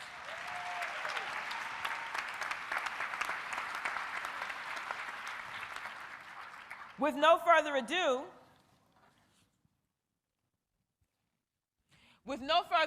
I would like to bring, and this is a very unique name, Peace, right? Imagine, Peace.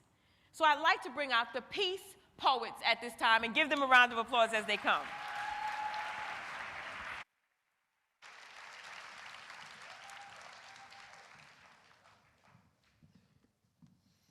Peace, family. We want to take a moment before we spit to just acknowledge all the wisdom that we've had from this stage that has touched our hearts, and also a moment to acknowledge all the powerful work that y'all are putting in that's happening in this room right now. Yes, give it up for yourselves. And we want to take a moment to just see each other and be in our power and really feel our power, feel this wisdom and hear this wisdom. So when I say, we hear our wisdom, I need you to give that back to me. We hear our wisdom. We hear our wisdom. And we feel our power. We feel our power. Say, we hear our wisdom. We hear our wisdom. We feel our power. We feel our power. He is not and will never be my president.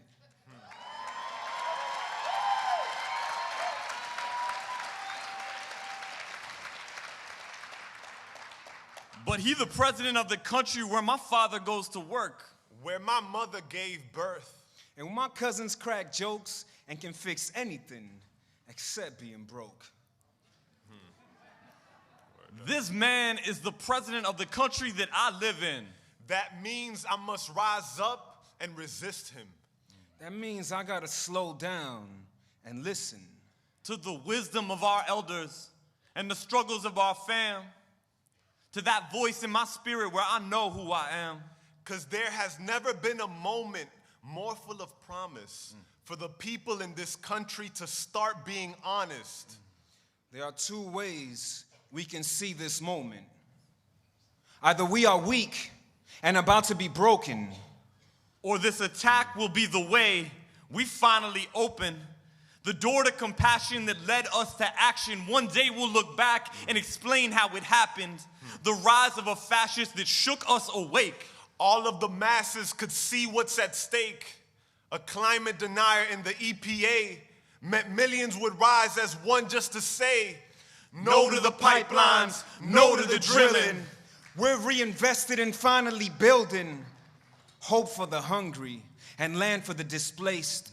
This is the moment we finally face the legacy of settler colonialism, so that we can see the truth about the land where we're living. This is the moment and now is the time, and we are the people ready to find the path to real freedom is covered in grime. Because there is no way we could ever be good until we face the truth of the hood.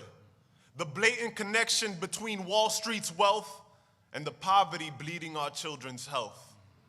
This is the moment the people of struggle start teaching the privileged to break out the bubble. This is the moment we see immigration as how Europeans came to this nation.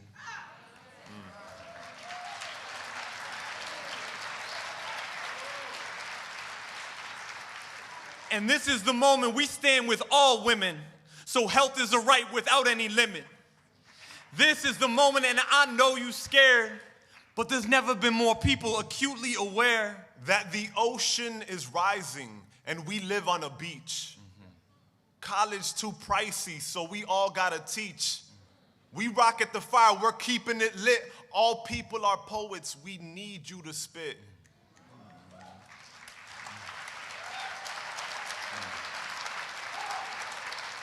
The people are painters. Honor your colors. Graffiti the freedom of all of our brothers. I know that it's painful that so many humans voted for hate and left dignity ignored. But their hate is the blade to sharpen our sword. The world is a garden. We are the harvest. The world is a canvas. We are the artists. Channel the power, harness the rush. Because this is the moment we blush. Because this is the moment we touch the rough where our miracles meet, our skin and our dreams and the soles of our feet, when the drummer becomes one with the beat. This is the moment we cannot retreat, so dance in the streets and call it a march. Sing to the movement and call it your heart. This is the moment where flesh becomes stronger than steel, where we cannot be afraid to say what we feel. Because this crisis is real, and I know we angry, and I know we tired, but I just learned what wildfires inspire. They spread seeds that enrich the soil of the forest. So plant power, my people, and walk with the sureness. That we are the ones who are gonna weather the storm. That we are the ones who are gonna transform. Because we know you cannot grow fresh mango from concrete. And underneath, they're corporations of metal and glass. Our roots are intertwined in a world so vast. Whispering to us an old, old challenge. This is the moment to choose what is next. Get ready, my people. It is love or death. Be ready, my people. It is love or death.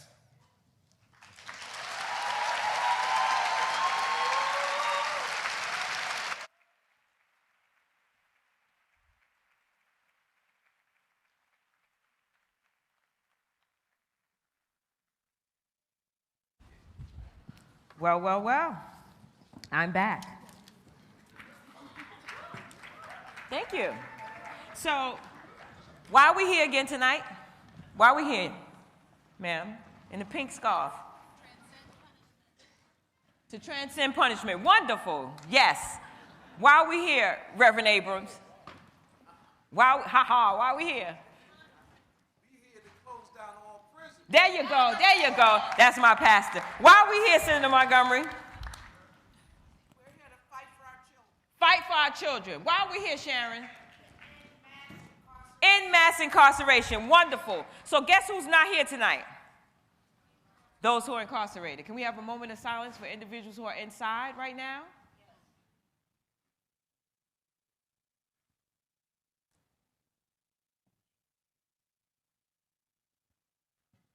Yes, that's also one of the reasons why we're here. So tonight we have another panel that's coming, and the person who will be moderating is a very close individual to me and a scholar at what she does. But one of the things that I can say is I've known her for over decades, and I never felt formally incarcerated in her presence. She always makes me feel like a sister friend. Love her from the bottom of my heart, Michelle Fine.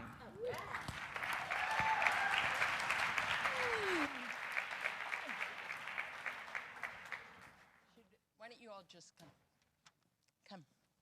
Good evening. Everybody all right? Good. We have an amazing panel who is joining us now. We are joined by Bina Ahmad, Angela Davis, Heba Jamal, and Tenjiwe McHarris.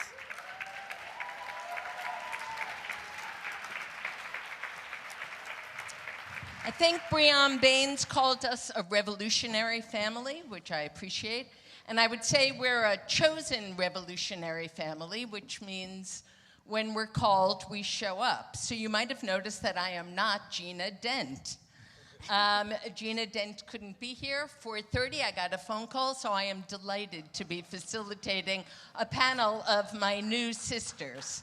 So we are going to roll with this easily. Our half hour or so is focused on this moment in history.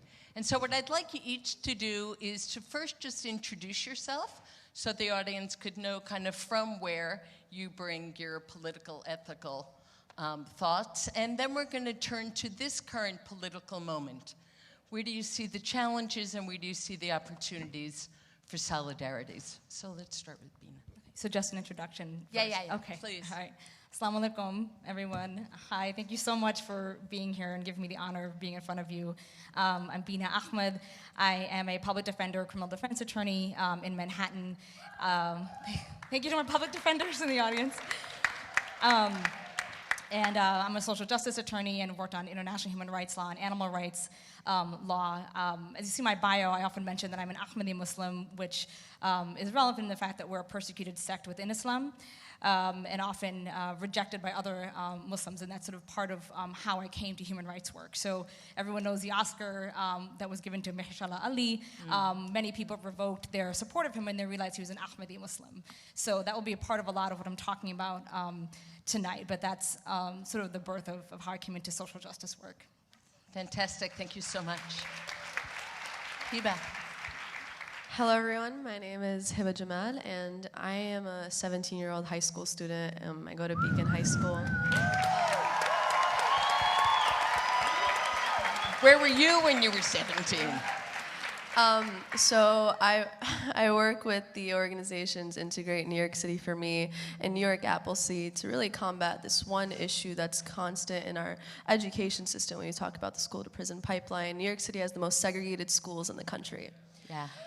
And so part of, the experience, I guess, of to this conversation is how students could mobilize and how students, are really a part of the conversation. But to your second point, which was the climate that we're in, I honestly feel that, we're in kind of a life or death situation in the sense that it's about human survival. And I say that because in a lot of points in history, we're at death and life, and I feel like we need to really preserve humans, and we need to really fight for survival, and we need to fight for humans across the country or across the world even. And so yeah, so that's what I Thank you, think. thank you. We'll be back around. I think we all know Angela Davis, do we? I introduced myself during the last panel. She so. certainly did. So we're going to turn to our last panelist, and then we'll go back to the larger question. Go ahead. Peace, family. I'm from the Bronx. Peace, family. Peace. My name is Tenjiwe. I'm from the Bronx. I enter into this space. My great-grandmother was my first teacher. She taught me how to love, how to resist, and how to survive. And so that's what informs me as a person, what brings me to this moment. I've been organizing for 10 years against police violence, police torture, the prison industrial complex, against the death penalty, and against anti-Black racism. And in this moment, I work with a team called Blackbird, and we focus on strengthening, building the movement for Black lives, as well as thinking through how do we practice movement building internationally, globally, around the world. Thank you, thank you, thank you. So let's begin with the current political moment, and if you can help us articulate both the challenges of the moment, but really the kind of radical opportunities for solidarity. So if we could start with Angela and then move back around. This is a very challenging moment, isn't it? It is. I would begin by saying that, sometimes when you imagine your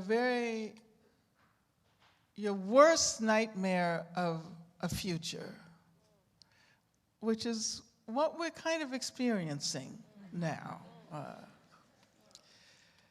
You're forced to reach down deeply, and you discover reservoirs of strength that you did not know you had.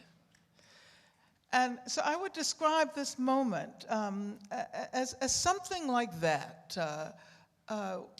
We could not imagine the possibility of Donald Trump being elected. You know, so much so that after the election, and I've told this story several times, my 2-year-old grandniece said, "Is Donald Duck really the president?"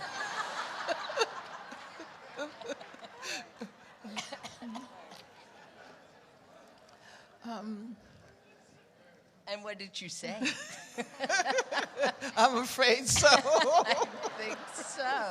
But the point that I want to make is that we have seen, you know, so much resistance from the day after the election, and especially the day after the inauguration. I just want to say a couple of words about the Women's March and acknowledge that, that we are all women on this panel, and that when we say women, we mean women of color, we mean trans women. And so we have this intersectional and inclusive notion of women. And what is so exciting today is that we're witnessing the acknowledgement of the leadership of women. And this is not about a substitution of women for men. And it's not about displacing men, although some men are being displaced. But it is about transforming the very notion of leadership. And so what we're beginning to witness now is a collective leadership. As we saw at the Women's March, we saw an intersectional approach. It's not just about women, whatever that means. And of course, historically, the category women has served as a stand-in for middle-class white women. And I just want us to think about the fact that there were between 500,000 and 1 million people at that march on January 21st. And there was not a single incident. Not a single incident. And that gives us a sense of what the leadership of women can bring to the movements for social justice. And I say the leadership of women because women have always done most of the work. Women have always been the ones to do the work. And so this particular historical conjuncture, as complicated as it is allowing us to reveal new dimensions of our struggle for equality and justice. Thank you. It's also worth noting that our own Donna Hilton was one of the keynote speakers at the Women's March.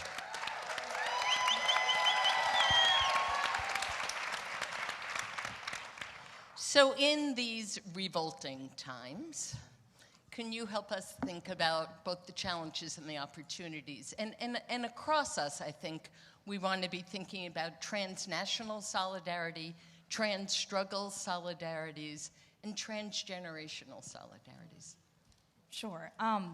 So I think the opportunities and sort of where we find ourselves, and I know Professor Davis talked a lot about this on the previous panel, is that we suffer from American exceptionalism a lot, that, you know, sort of this is really about Americans and we have to focus on our people, and we really, I think, are seeing a moment where people can be pushed to think of ourselves in a global context and seeing that what's happening here is not unique, and it also has been perpetrated across the world through our empire for generations and for centuries. And so there's an opportunity and a movement where we can not only learn from international struggles, but support and stand in solidarity and actually engage in this work across oceans and across countries. And we've talked a lot about Palestine, and hopefully that'll come up a lot more, but you know, not only, as you know, Professor Davis mentioned, that our police departments, for instance, are training in Israel, and that's been going on for a long time. But there's a lot of purchasing of U.S.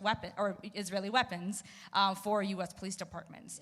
And so, people are starting to make those connections. And just think about that for a second. The Israeli army is a genocidal army. They engage in egregious and heinous human rights violations, and that is their purpose.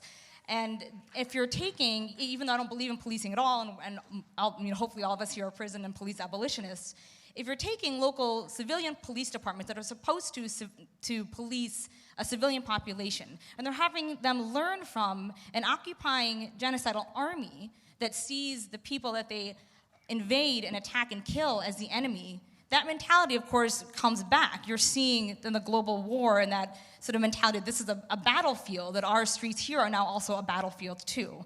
And this isn't to say that Israel is the beginning of our problems with policing in this country, and that goes back, of course, when starting with policing of slave patrols. But I think there's an opportunity now, and people are hopefully starting to see things in that global context.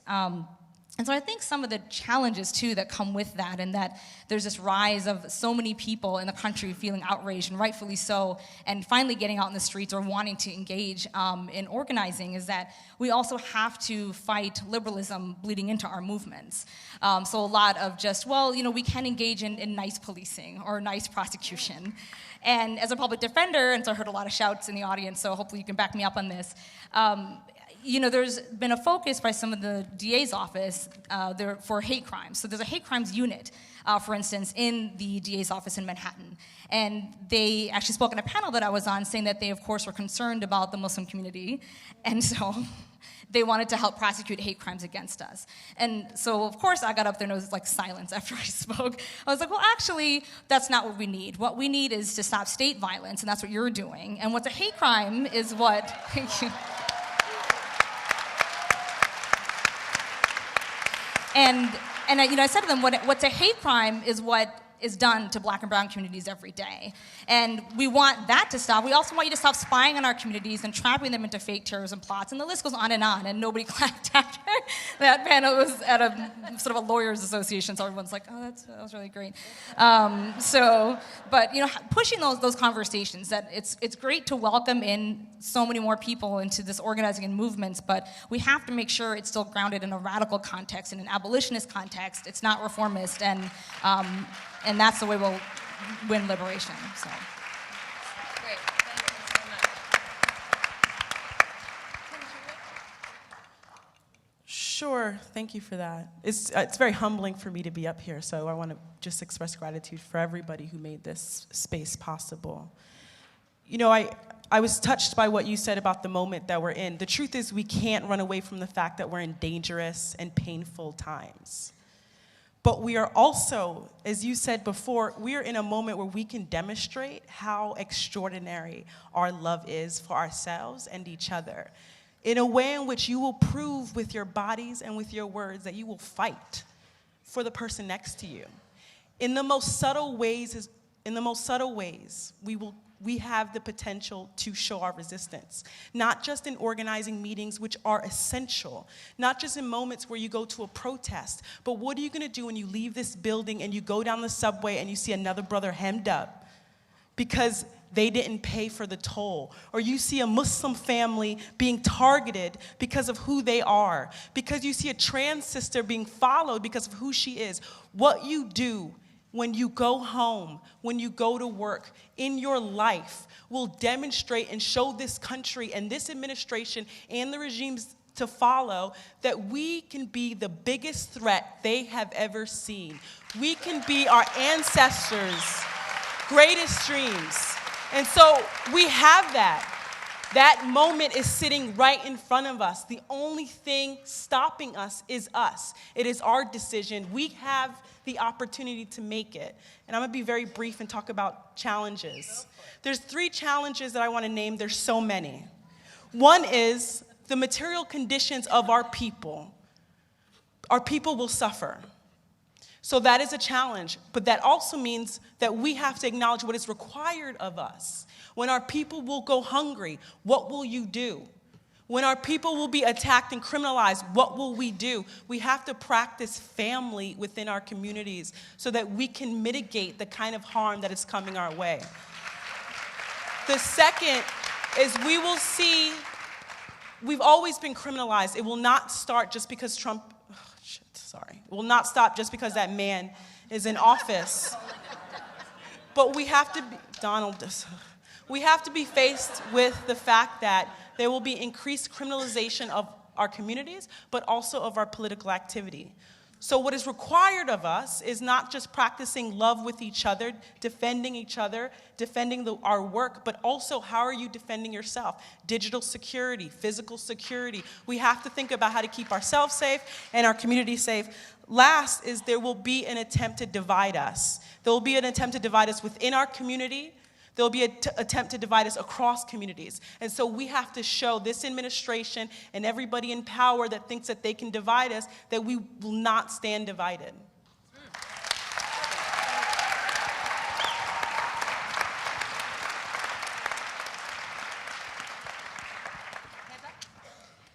So I really think it's like the tale of two cities. It's the best of times and it's the worst of times. And I think when we talk about sustainable activism, we're talking about like, what can we do next? Like, how could we, really set the structure and the seeds of a real movement? And something, this is honestly something I don't even know. It's a struggle that I constantly ask myself is how much do you invest in what's already there and how much do you have to rethink the whole thing? And so, for me personally, I have a very hard time when, people like Andrew Cuomo say, I am Muslim and I am a people of color. Well, a couple months ago, you had a BDS blacklist. So, for me, I don't feel comfortable investing my time in the same system that's rooted in neoliberalism and profit over people and white supremacy. I mean, this is a very cool point that someone actually brought up today. It's not like the North was less racist. It's that they just had their profit through other means, which is why they couldn't have slaves. So for me personally, it's a struggle and it's a battle because how could we have incremental change while continuing to rethink the structure of this country? And how much do you want to work with the people in office and work with the same people that have hypocrisy within their views? And so like coming from a place where I work and to try to desegregate schools, I think something very interesting in the sense of students' conversation in this is that as students, we're not as invested in the system. I was actually at a meeting 2-3 days ago, and we were trying to come up ways to really approach this essence of integration within schools.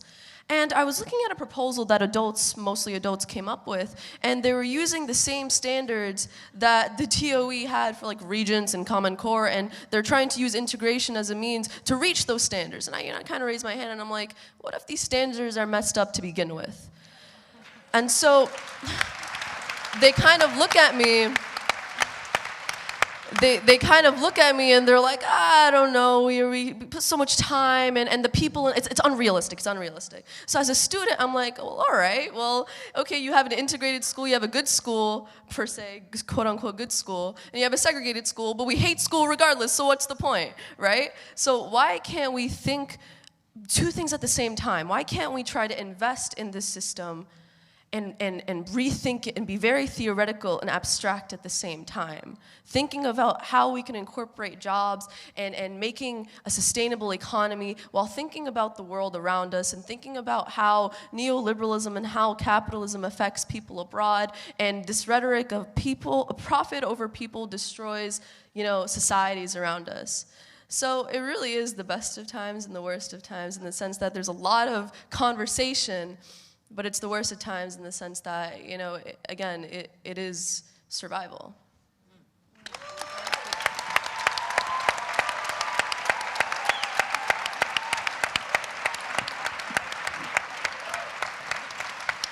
This is an impressive panel. I'm wondering if we could turn to a kind of the next layer of question, which is how do we build structures to connect struggles in the protests that we're launching? That is, how do we explicitly both resist the pitting against each other, but also deepen whether it's the struggles around immigration justice and against the carceral state, or dealing with Islamophobia and queer justice. So who wants to start?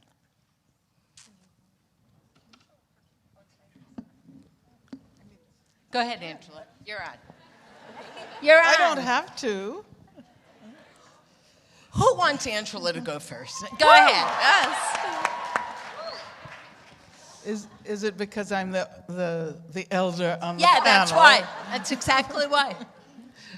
But I was listening to Heb, and I was just so amazed by her insight. Isn't she absolutely incredible? Do you want to be Attorney General? There might be an opening. Well, the question you asked, Michelle, is not uncomplicated, but I think we have to begin the process or intensify the process of making explicit the interrelationships among our movements.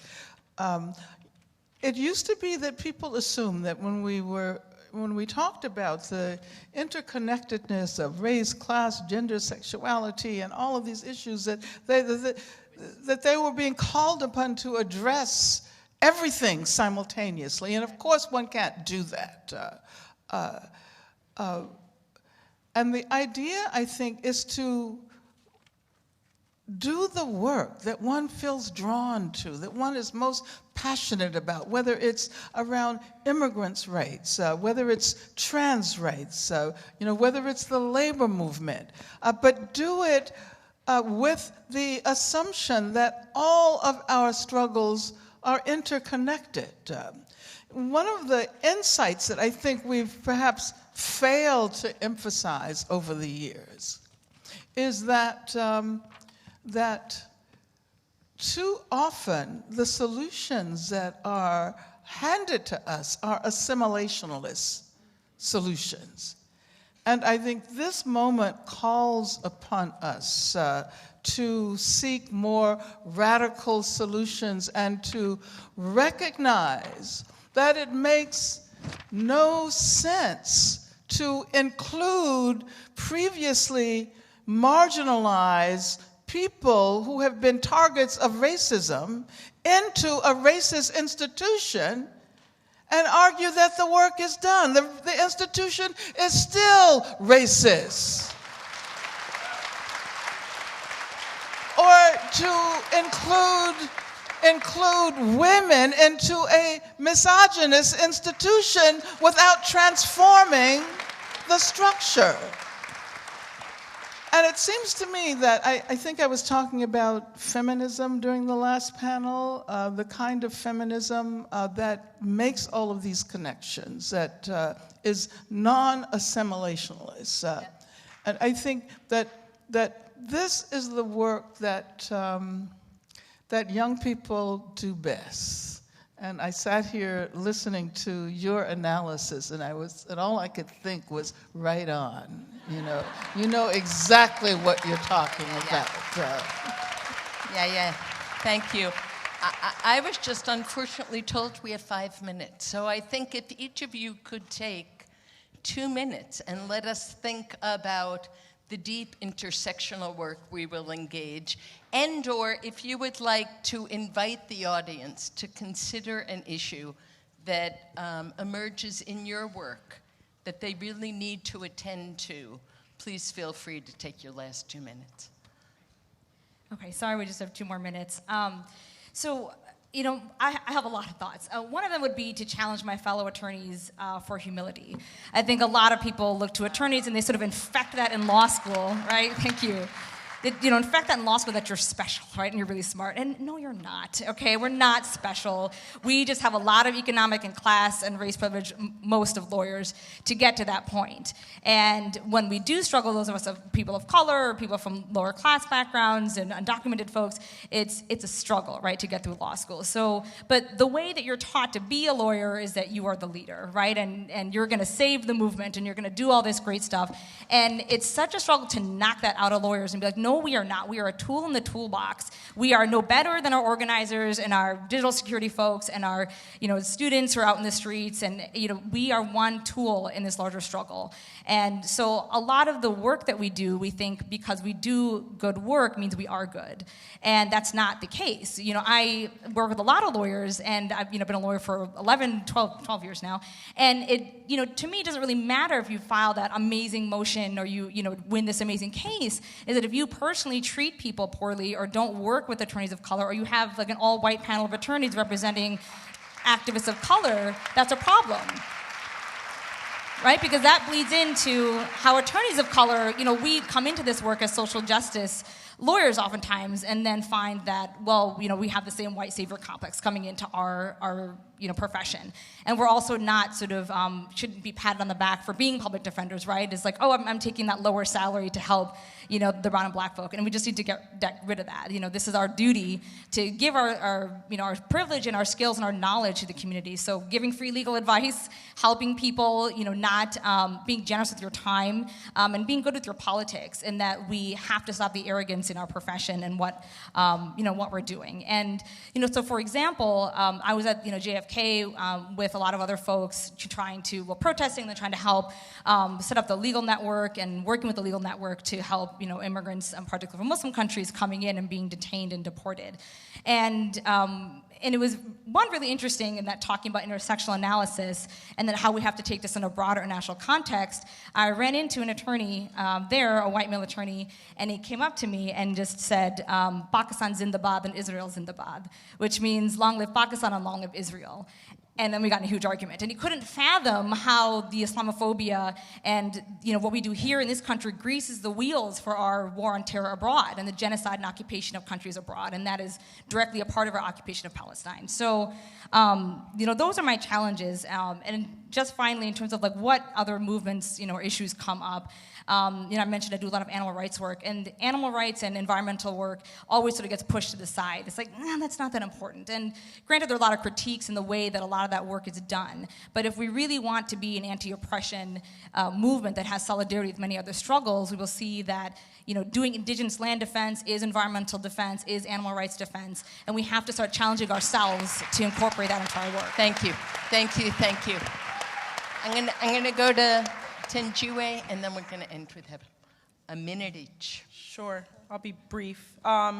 Every time I write down what I'm gonna say, Miss Angela Davis speaks, and I'm like, shit. Okay, so there's a few things I'll say just to end. So one is we do have to be honest with ourselves and each other about the dangers of this moment, and what is possible, the harm that is possible. But in the same breath, we cannot make winning feel impossible. And so that is important for us as we get up every day to fight another day, but it's also important as we talk to other people who are looking for on-ramps to be connected with this moment and this movement. And so we need to always communicate hope and vision.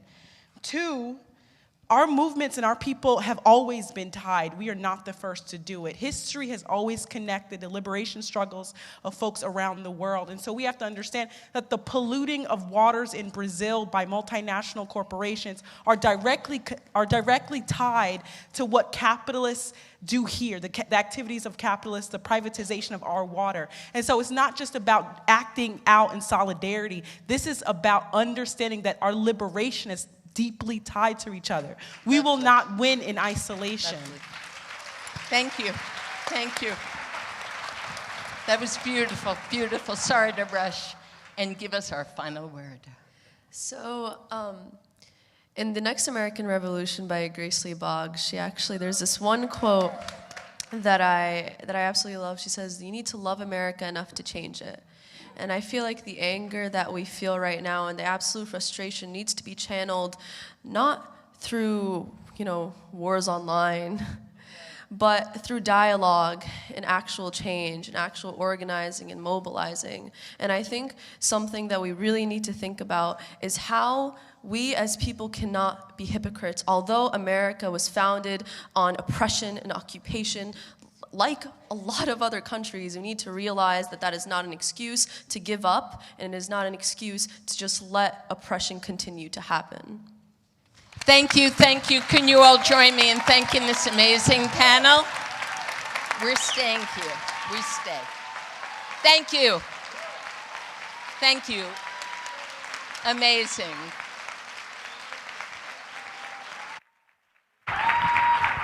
Yeah, that's all right. Another commercial break.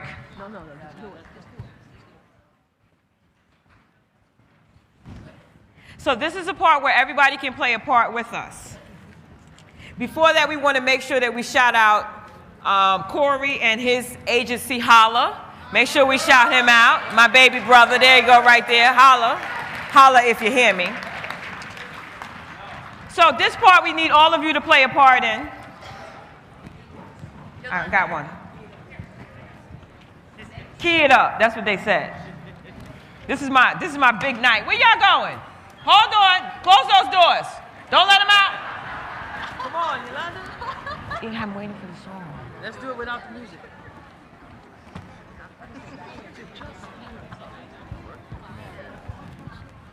Where's the music? Sorry.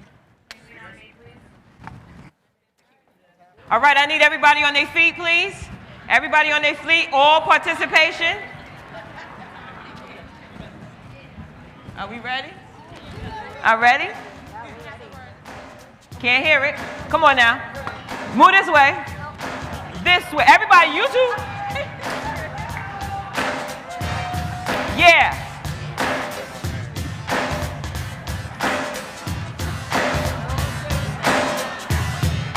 We waiting for the word.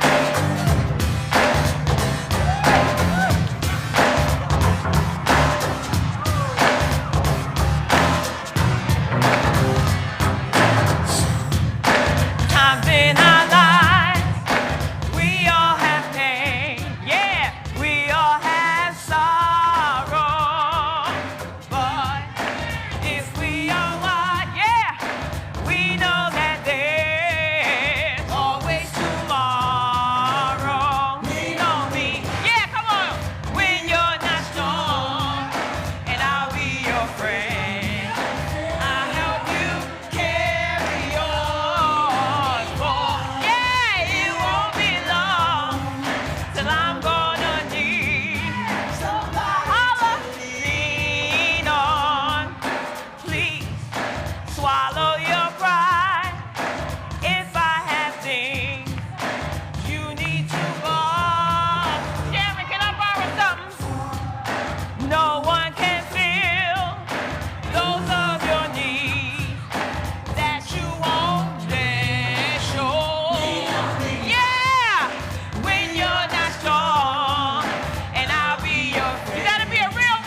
again tomorrow morning. Don't forget School of Social Work tomorrow morning. Columbia University School of Social Work. Thank you, ladies and gentlemen.